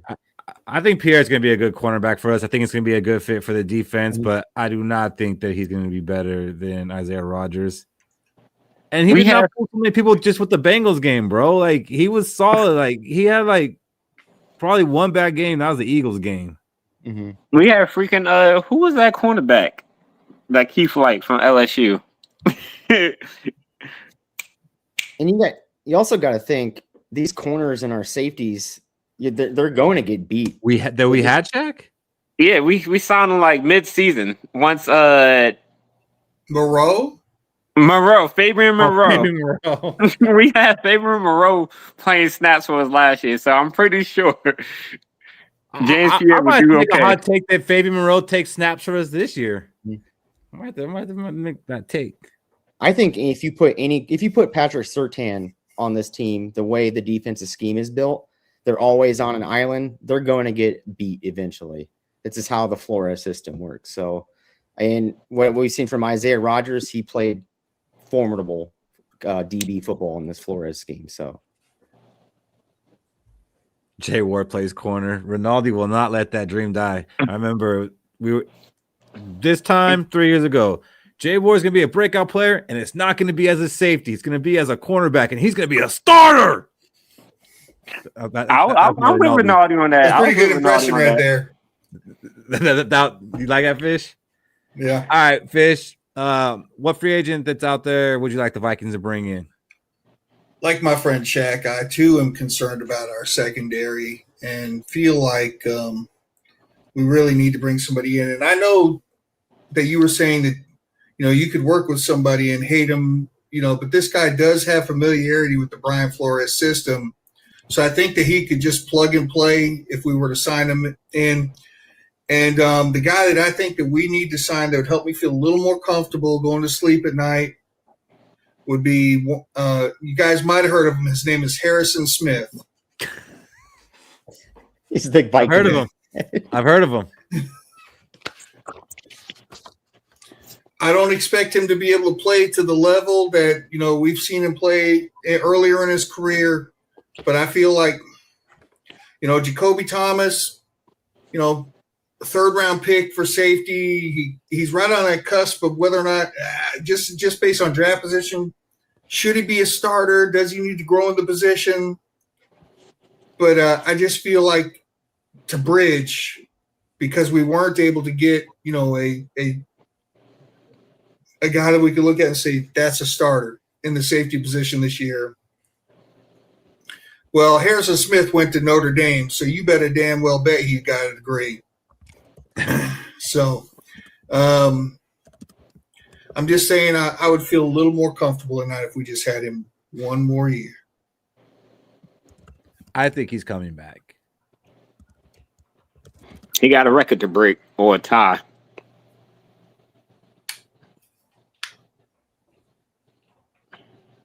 What was the word on Caleb Banks coming back, like fully ready? July. They said June. Was it July? July. End of June, early July. Okay. He should be back by mandatory. Seeing him on the bike in OTAs. I was like, okay. Mandatory next week. Yeah. Well, wasn't he riding the bike during OTAs? Yeah. Yeah. And that's expected. So if they said July, yeah. I'm okay with that. If he comes back in July and doesn't have any long-term issues, then I will go back in time and be happy with the pick. Mm-hmm. I was happy enough. I have no time travel needed. Yeah. Okay. Banks had a schedule. Whoa, Dell. I don't think he's coming back just to log a pick, bro. I mean, like, come on, Dell. There might be something inside. There might be something inside where that kind of helps push the envelope. But I think just the fact that we were a really good team last year, aside from the quarterback position, that's really what held us back. We don't have that issue now. Brian Flores came back. I think he comes back here to make one more run. And I think he would only do it with the Vikings. I don't think he's going to be a free agent and go sign somewhere else. I think he either wants to do it here or not do it at this point. And I think that playing his whole career and retiring with the Vikings would actually mean more to him than going somewhere else and winning a Super Bowl. That might be crazy talk. But I think if he plays this season, we don't win the Super Bowl, but he retires as a Viking 15 years. I think that would mean more to him than if he went and signed with the Seahawks and won a Super Bowl with them. Might be crazy. Might be. Damn, Dallin wants nothing to do with Harrison Smith coming back. I do want Harrison Smith to come back, but I would like them to do what they've been saying they're going to do and bring his snaps down. I don't think he needs to be out there every snap, but I think his presence is good for the team, especially as we're trying to develop some younger safeties. I think it's a good deal. Yeah.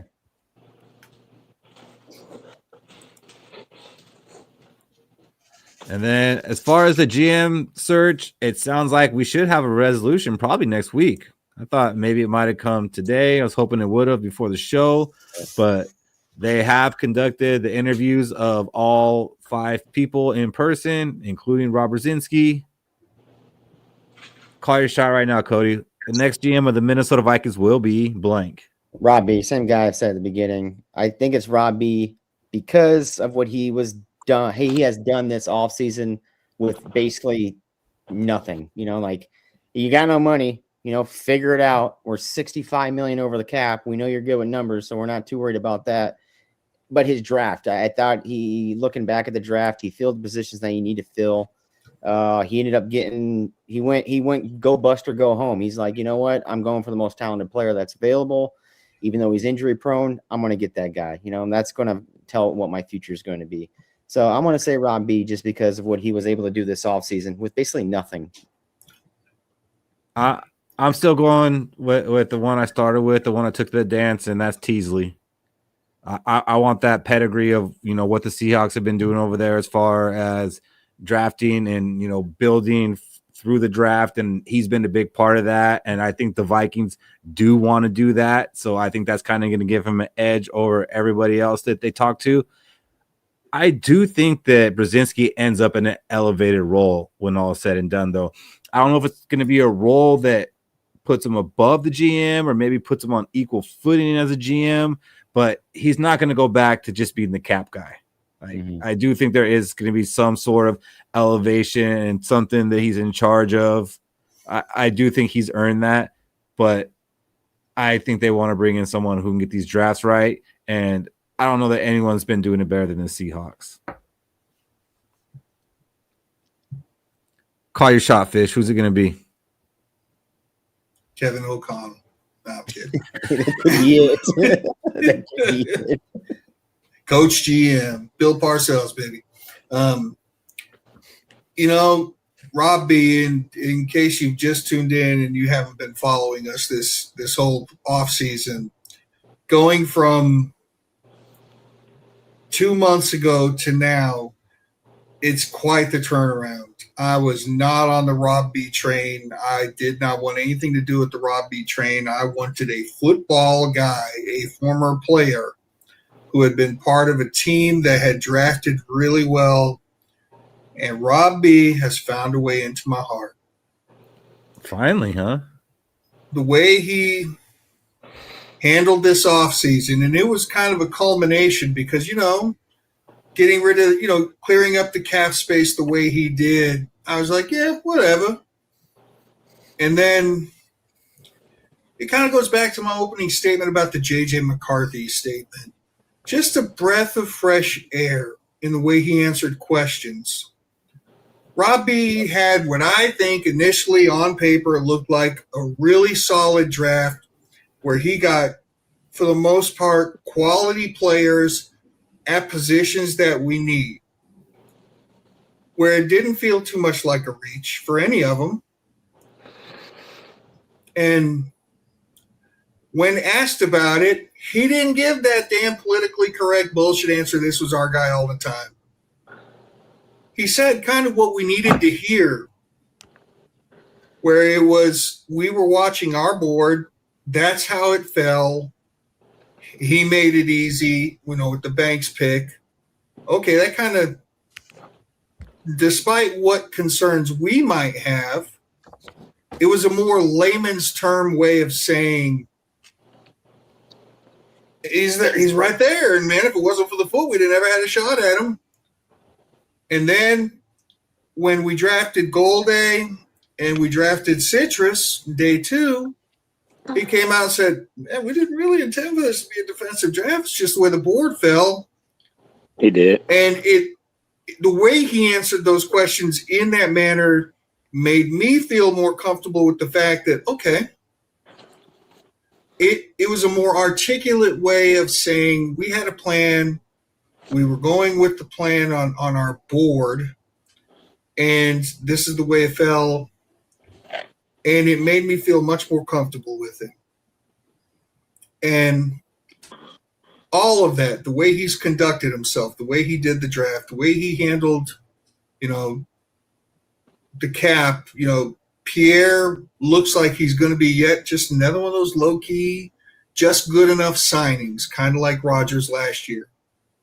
He's really warmed me up to where kind of want to see what this guy could do if he's got some money to work with and plenty of draft picks. What could he do where he's got, another, say, 3 or 4 top 100 draft picks and maybe just going into an offseason with, $40 or $50 million waiting to be spent? What could he do with that? So I'm going to say it's Rob B for me, baby. I mean, I'm not going to be surprised. He's definitely won me over. Same boat as you, Fish. When they first brought it up, I was like, oh my gosh, this guy's going to end up our GM. I already know it. This is not going to be an intern thing. This is terrible. But like you said, through the actions of the offseason and just the way he talks and answers questions, he's somebody I can get behind. And DOD asks, if Rob B fails as a GM, he's out of the organization. And I think what he's trying to say is, isn't he more available to the team, in the role that he's been in than as a GM that could possibly be let go? Maybe, but he's been here a long time, and maybe he has desires to do more with his life. You can't just pigeonhole a guy because, no, you're good at doing that. There's no promotions for you. If he wants to take that risk and he's good at it, then why not? And it's not like he's going to do it for one season and, it was a bad season, you're gone. Like, we gave Kwesi, what was it, 4 seasons or 3? He was working on his 4th because they extended him. So he got fired after his 4th. Right? And he's still getting paid. So, I mean, he's still getting paid. Mm-hmm. Got extended, got shit canned, just like I wouldn't be worried about Stillman and Zimmer. Rob B. If they make him the GM, he's still going to be at this organization for probably 5 years at the worst. But Will stated they don't want a president of football ops. Yeah, they've said that, but let's see what ultimately they do. I mean, they're not showing their hand at all. Well, I do think he gets an elevated role. If he's not the GM, I think Rob B does get some kind of elevated role. He's not the cap guy anymore. What's interesting, Rob B was the first candidate interview for the second round, and John McKay from the Rams was the last candidate interview, where people wanted to know that. That's fine. Call it, Shaq. Who's it going to be? Did we call Chad Alexander back? No. Damn. Well, I hope it's I go with the Seahawks guy, Teasley. Pretty much because the way the NFL is going, he sees that the Seahawks is ahead of schedule because they got a run game and Sam Darnold who could, do play action, but their defense is making sure their offense will have to score that many points. So there's not that much pressure on the offense. So what Teasley's doing, he's seeing how the Seahawks built that defense. And he sees how, the quarterback position. We don't know what quarterback is going to become a free agent or what quarterbacks is going to be in the draft. As long as we build this defense up, we could take a chance on a quarterback having to, develop, and then who knows? Hopefully, it be JJ McCarthy and Teasley just build this defense up for B flow, and we ride it out. But that's my pick. Boom. So 2 for Teasley, 2 for Rob. All right. I wanted to vote for myself, but I didn't get the call.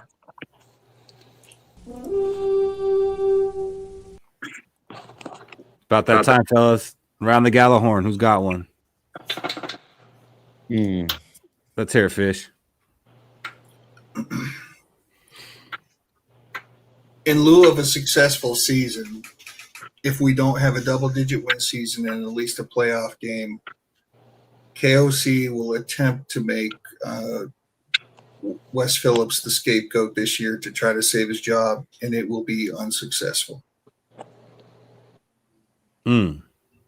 So maybe things are going downhill towards the end of the season. Maybe he fires Wes Phillips before the end of the season, but then he still gets fired anyways.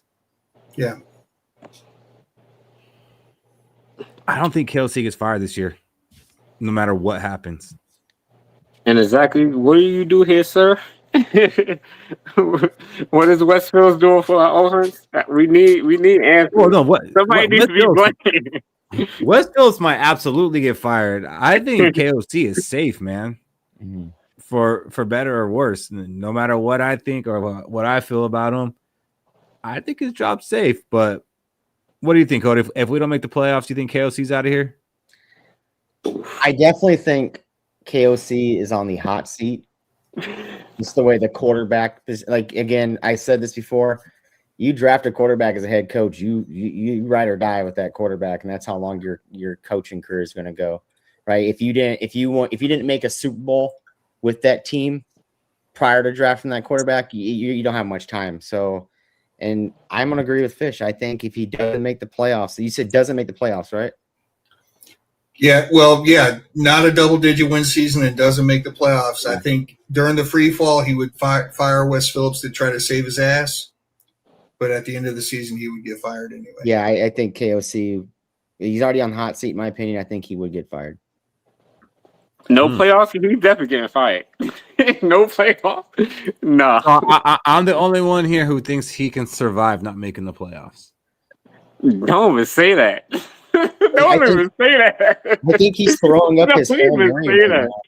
I don't think we're gonna get a chance to find out because we're making the playoffs. Yeah, I think he's throwing his Hail Mary out. I don't necessarily think he's getting fired. Now, if they go out there and they win like 4 games, maybe. But they go out there and win 8 or 9 games and don't miss the playoffs, I don't think he gets fired. I think the Wolves like him. Nah. Nah, not making the playoffs, that's too much. Because at that point, what are we doing? I mean, what are we doing? It is every other year, so the even years go pretty good for KOC. So it's a good chance that we are going to win double digits this year. We need more than that, Keith. For him to keep his job, we need at least 2 playoff wins.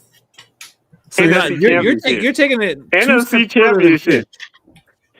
If he doesn't make NFC Championship, KOC needs to be on the hot seat, and B-Flow needs to be running the team. If the offense don't work, he's fired. There should be zero NFC Championship game.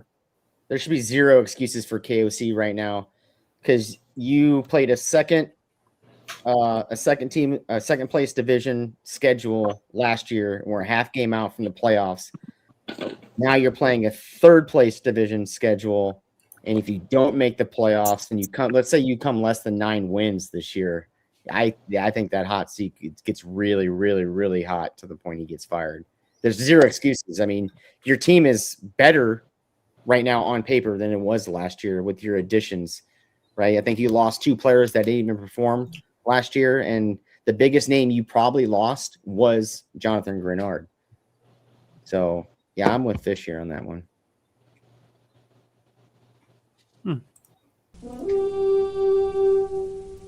What do you got, Cody?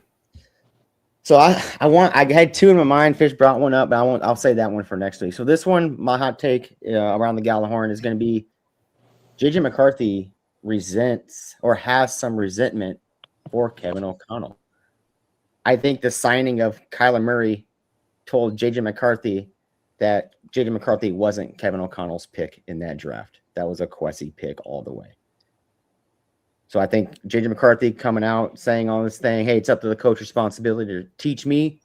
I think there's a little bit of resentment going on in there. Oh, definitely. I will agree with you. I think there's resentment, but I think it lends more towards the postseason press conference. Yes. Yeah, that too. Yeah. That's why Fish jumped in front of me because he knew I was going to say that. But, I mean, he was scapegoating JJ, even before the season ended, throughout, the whole offseason, the whole cement drying and all that kind of stuff. Like he was putting him out there. He was failing a young quarterback is what he was doing. And then he went and replaced him when, just 2 years ago saying this is our franchise quarterback. So yeah, there's definitely some beef, and obviously KOC is not too happy with JJ McCarthy and the way he's carried himself. I think especially, the thing in Dallas when he gritted into the end zone and JJ said he told me not to do that and I did it anyways. So yeah, I do think there's some friction between the two. Definitely buying that. Yeah, I mean, just when him and Kwesi both went up to the podium and said, we're used to a caliber of quarterback play, and that's how we're going to win. I mean, that wasn't a warning shot across the bow for J.J. McCarthy. That was one right into the hull. Mm-hmm. And it's like, man, recognize what's going on. You adjusted your play calling. We started winning football games. I blame the coach. Yeah, it feels like two sisters bickering at each other. It's just like what Brett is saying right here. It is wrong for KOC to say that, and then if JJ McCarthy comes out and retaliates, it's wrong for him for saying that. It's just it could be in Fish. You could be right with the firing of KOC because when the quarterback leaves, so is KOC going to leave. So it's all going to work out. I'm just going to say this: the bickering. I know who threw the first punch, and that was the head coach. Mm-hmm. Yeah. And we kind of seen this earlier with Mike Zimmer and Kirk Cousins, right? And what happened in that situation? They're both gone. But wasn't you the one who said you wanted honesty, Fish? KOC was honest. The offense was struggling when we had JJ McCarthy out there. Especially okay, wait a minute. They finished the season winning the last 5 games. Shaq, he had no self-accountability whatsoever. He had no self-accountability whatsoever. No, I get that. Because he had no. Okay, how about this? I'm telling you right now, we're used to having a higher quality of play, but you know what? I could have called a better game too. I mean, KLC's never done anything with rookie quarterbacks. People saying he's a quarterback veteran whisperer. Like you bring a veteran. I think that's what he wanted to do instead of drafting JJ McCarthy. I think he wanted to bring another veteran in here. So, but you get the next best thing: develop a quarterback to be a veteran. Let him develop. Mm-hmm. Yes, run the freaking ball. A wise member of this show once said that a wise member of this show once said that our coaching staff is not capable of developing young players. That's a wise person. Well, that sucks. We've got a lot of them now. So we'll have to see how wise that ends up being. Mm-hmm. Well, then they come in good, but they never get better, or they come in bad and they never get good. Dallas Turner's getting better. Unk says a new GM would not put up with the drama and bad offense. KOC and kid to be fired. If that's the case, it's not the Rams' John McKay coming in as the new GM. I mean, is it really drama? It's just we need a quarterback to start and win games. Run the offense. I really don't care what Unk says now, just so long as I'm just happy he's calling him the kid. Is that pet envy? It's like the fourth time today. I know. Let the man We'll have develop. to see how this plays out, but there's definitely friction there for yeah. sure. Oh yeah. That's kind of why I want Jim McCarthy to be quiet. Keep your job, bro. All right, for my Gallahorn, I got this. I think that Kyler Murray is the best quarterback for this team this season, and I think it's going to result in a lot of wins. It's definitely going to result in making the playoffs. Hell, I have Super Bowl aspirations, and a lot of that has to do with Kyler Murray being the quarterback. He is the best thing for this team this year.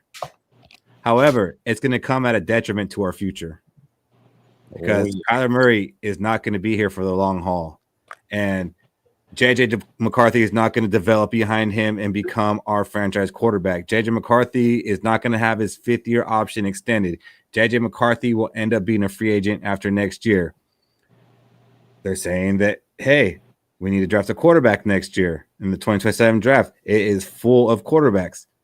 We're going to be drafting at the back half of the first round. We're going to miss out on all those quarterbacks. So once again, we'll be looking for a veteran quarterback to bring in. So what was best for this team for the future and growing would be to play JJ McCarthy and let him progress and become that guy, go through the lumps and have your franchise quarterback. We are not going to have a franchise quarterback. What we are going to have is a good season, maybe a great one, but at a detriment to our future. So what you're saying is it's win now. It's win now. I'm on board with that. You know what? It feels like being a Viking looking towards the future. The same thing. We need to change our script. We need to change that script in the playoffs. I don't know why the National Football don't like us.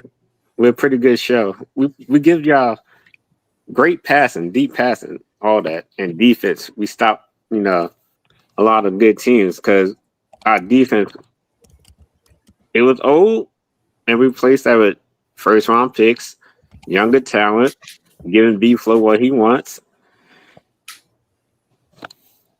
And that's what our offense with Kyle Murray. I believe that. I ride with that. Keith. Super Bowl. I mean, if it ends up being a Super Bowl, then honestly, we win a Super Bowl. I don't care about our immediate future. That's okay. Go ahead. Kyler Murray, go get paid. JJ McCarthy, go be mad and go sign somewhere else and be a great quarterback for the Tampa Bay Buccaneers. I'm okay with that. They will have bought in some years from me to go ahead and recover from this. They don't want a Super Bowl win. I'd be okay with 4 years of 1-16. Facts.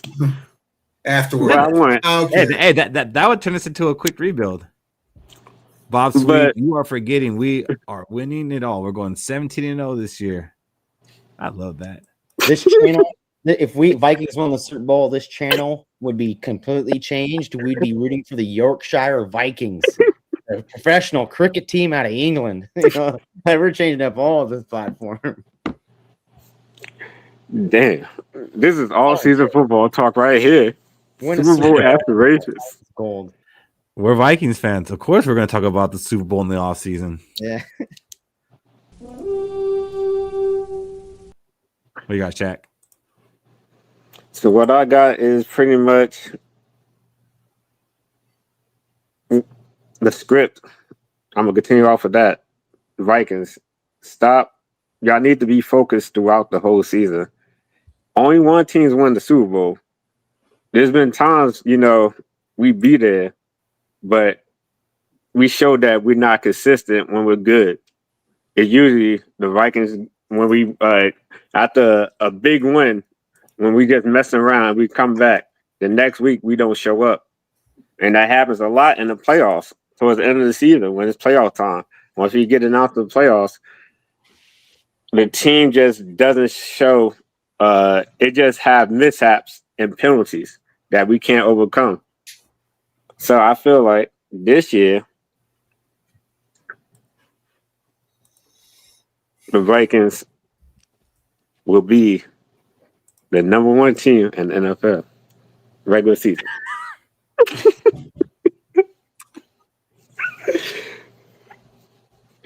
Clip that. Go big or go. Go big or go home. I think I should say okay, but I'm not sure. Who's stopping us?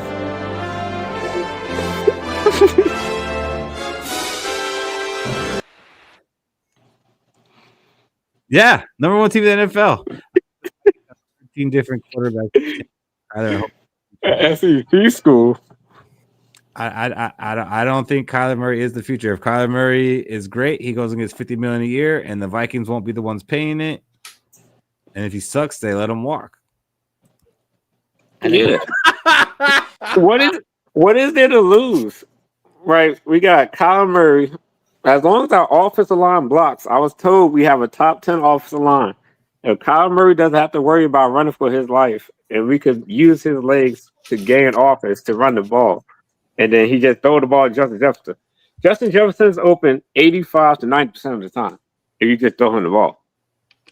He got to get back to doing his acrobatic catches that he was doing with Sam Darnold. Jordan Addison, he was dropping easy passes. He got to catch those easy passes. Kyler Murray's going to get them the ball. It's up to them to catch the ball and then get yak. Yakety yak. If you guys are still watching this show and you haven't subscribed yet, please do so. Before the Super Bowl. All right, let's go ahead and get into these purple prophecies, make our weekly predictions. Michael Fish, what do you got? If Kyler Murray starts week 7, October 25th, we are going to lose that game. Damn. Why would that be, Fish? Just a hunch. Just a hunch. Because Call of Duty comes out on October 23rd. I thought that might be why. I'm getting it. Yo, Kyler Murray, add me. We're going to talk about how you about to win that Super Bowl. Thank you, DOD. Appreciate it. Thank you. I think he gets over that Call of Duty thing. I don't even think he buys it until after the season. Is that a hot take? That's pretty sad. I'm a quote Cody chill. here. I need him to add me. That's lava. I need him to add me so we That's can not get my him hot on the take, but I'm live. gonna go out there and say it that Kyler Murray. We're gonna hear something that he's gonna say that he hasn't even got the game yet. After that game, so sometime after the Colts game, we'll hear him say that he hasn't even got it yet. No advanced copies this season. Let's go. All right, what do you got, Cody? So I got a prediction. It's kind of a 2-for-1 deal here. I think Kyler Murray plays really good football to the point that they trade JJ McCarthy at the deadline for draft capital in next year's draft. And because Kyler Murray will be playing really good football, the Vikings will pay for Kyler Murray in the offseason because they don't want the same thing that Sam Darnold going blasting in their face like they did this last year. Lava. Because you're saying Kyler Murray's going to be good. JJ McCarthy's going to get traded. Kyler Murray's going to get extended. Yep. Woo. Yeesh. It just doesn't make sense to have McCarthy on your team if your mindset is paying Murray and then you got the backup and Carson Wentz for the rest of the year. Like you're just sitting on something that just you can get anything out of him. A 5th round pick if he's just sitting there. 6th round picks get something out of him. Be right back, fellas. Oh, So clip. I'll say that to this. $50 million. Yeah, that's what I said, Brev. I said $50 million is what we're going to pay, and the Vikings aren't going to do that. How much? How long?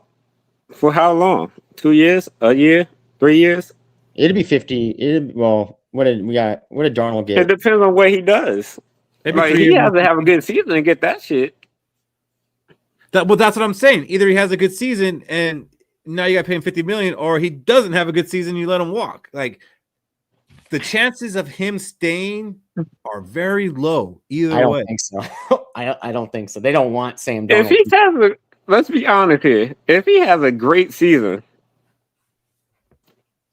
are you banking on JJ McCarthy being better than Kyler Murray, or are you going to sign him and say this is the best quarterback we could have for our future?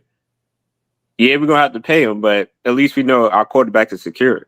Yeah, and then we're going back to JJ McCarthy after losing our quarterback threw for 4,000 yards. I don't think it happens again, man. He's a free agent, bro. Like he has options. Like he didn't want to be franchised because he wanted to have the option to go elsewhere. It's not just a hey, we want you back, so you're back. Well, when he gets revitalized, he's going to want to stay in the system that probably revitalized him. That'd be my thing. And that's why I'm saying McCarthy be gone in the middle of the year, because that just shows, hey, Kyler, you're getting signed by us. We'll push the money to you. Minnesota cannot afford to pay Kyler Murray $50 million without losing some of the stuff that will make Kyler Murray successful here. How much is Sam Darnold getting paid? 3 year, 95. Not enough. Wait, did Sam Darnold get an extension yet?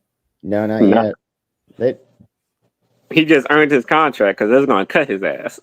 It was like a 3 year, $100 million deal, but only 1 year was guaranteed. That's what I would do with Kyler. Pretty much. 3 year, 120, fully guaranteed. And then have JJ McCarthy. If you become better than Kyler, trade Kyler Murray for 2 firsts. At the end of the day, we need to think about the Vikings as a whole. Pretty much all the quarterbacks making $50 million haven't won a Super Bowl, E. Yeah. How much is Dak making? Dak is making 60. crazy amount of money. Like 60.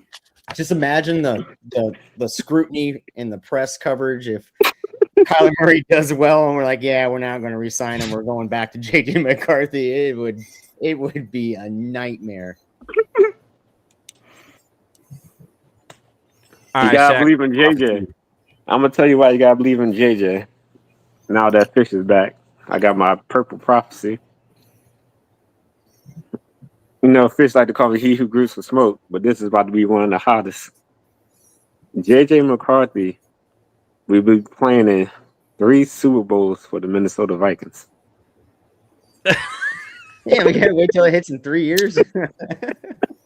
That's what I'm laughing at. I'm not laughing at like I don't believe in it because like I believe in it, but we gotta wait 3 years for that. Hey, it's going Wait, it's gotta be more. It's gonna be more than 3 years because it won't be this year most likely. So then it's gonna be 3. It's gonna be 3 years in a row after that. Like we might have to wait like 10 years for this to hit. Shaq, I ain't gonna be alive for this. 20 more years, I guess. That wasn't hot enough. Hot you got a smoking crack comment, which means that was hot enough. You just believe. JJ McCarthy's going to become Joe Burrow. He's going to lead us to 3 Super Bowls. This year, we're going to be the number 1 seed, but still, we're going to end up having JJ McCarthy as our quarterback to lead us to 3 Super Bowls. You know why? Because defense wins championships. As long as you can stop the offense from scoring, you could just throw out some type of offense and you just got to score 14, 21 points. How much points do offense have to score nowadays? Now you're taking it back. Now you're taking it back. You're saying pretty much any quarterback can go win 3 Super Bowls for us. No. I'm saying he's going to be good enough. But, I'm telling you why. 3 Super Bowls, JJ McCarthy. Let's go. Oh man, Shaq, I don't know. You've been very special tonight. Very special.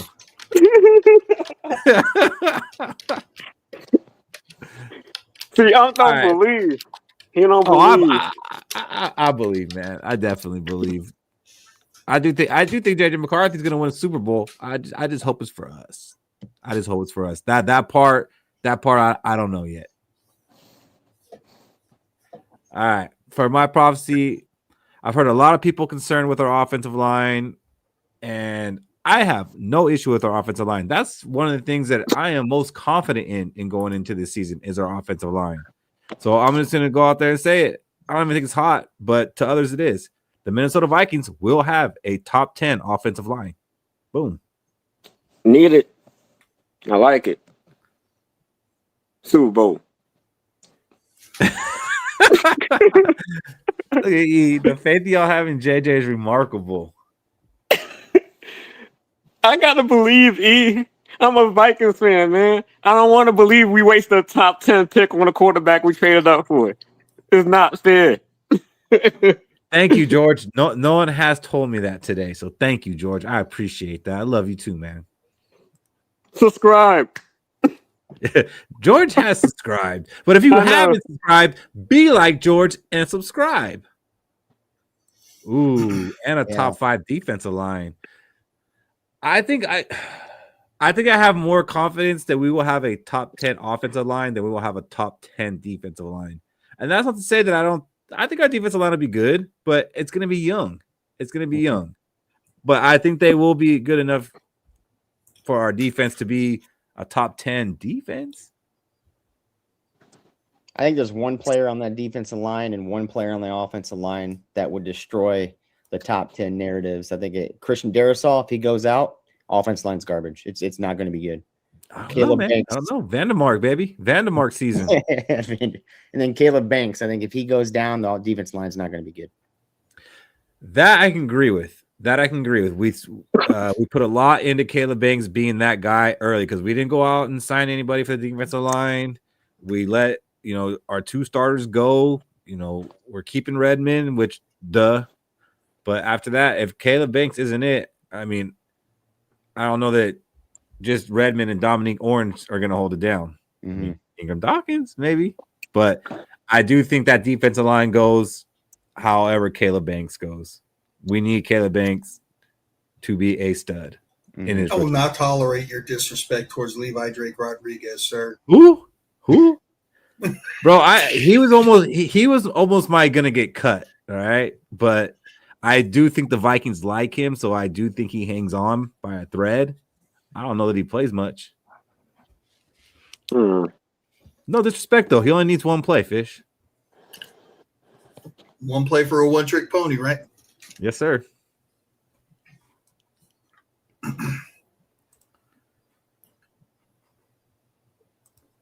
All right. Well, went a little longer than I thought we would have tonight, but hey, it's still shorter than we've been doing. Let's go ahead and wrap this up. Final words. What do you got, Shaq? Final words. Thank you for everybody who tuned in tonight. We kiki ha. We're all Vikings fans. We like to make jokes about pain because I guess pain is pleasure. So that's why we all root for this team. Make sure you subscribe, leave likes, talk in the comments, and we'll try to do more videos. Follow Keith on TikTok. And we love y'all. Let's go. This is amazing. Right now, whatever Shaq's got right now, I need it. What do you got, Michael Fish? Final words. For Vikings fans, by Vikings fans. Thank you, everybody, for joining us. We really do appreciate you. At the beginning of the show, I led off with next Friday on June 5th from 10 a.m. to 10 p.m. Central Daylight Time. We will have the Skol-a-thon where we're going to be supporting the Minnesota Vikings Foundation. That is their charity. Join us for awareness. Any donations received during that show through Super Chat or Cash App will be going directly to them. We will match the total donations up to $500. It's going to be a Skol and Chill type session where you can join us and talk a little Vikings, give your takes, talk about the foundation. We'll get as much information as we can about the foundation so you guys know what you'd be donating to if you do choose to donate. Calamari sucks. Let's go. All right, so I don't know if you guys are paying attention, Michael Fish has said next Friday, this show will be live for 12 hours from 10 a.m. Central to 10 p.m. Central. And we will be taking, donations to go to the Vikings charity.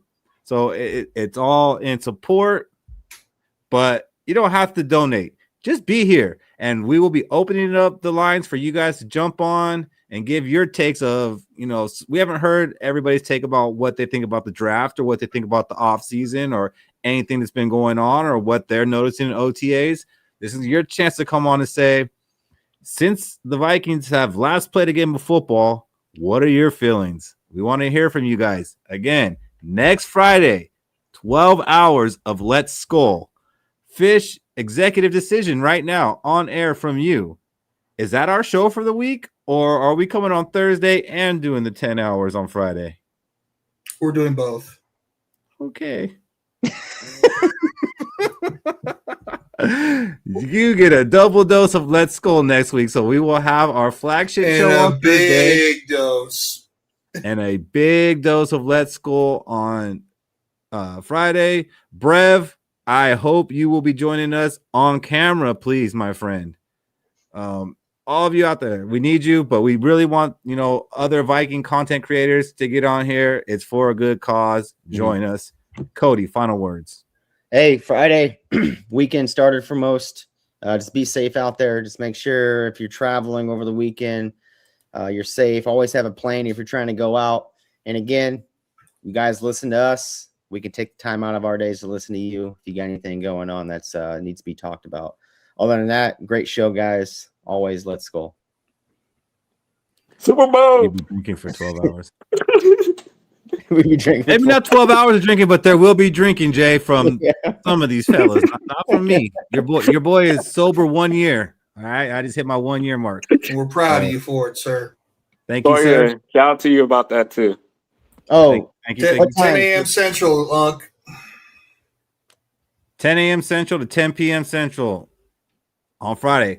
But before that, we will be back next Thursday to do our flagship show. And then we will have the 12-hour Skolathon on Friday for charity. So hope to see a lot of you guys in the comments both nights and see you on the screen on Friday with us. Till then, let's Skol. Let's go. Let's go. Go. Let's go! For Vikings fans, Minnesota Vikings.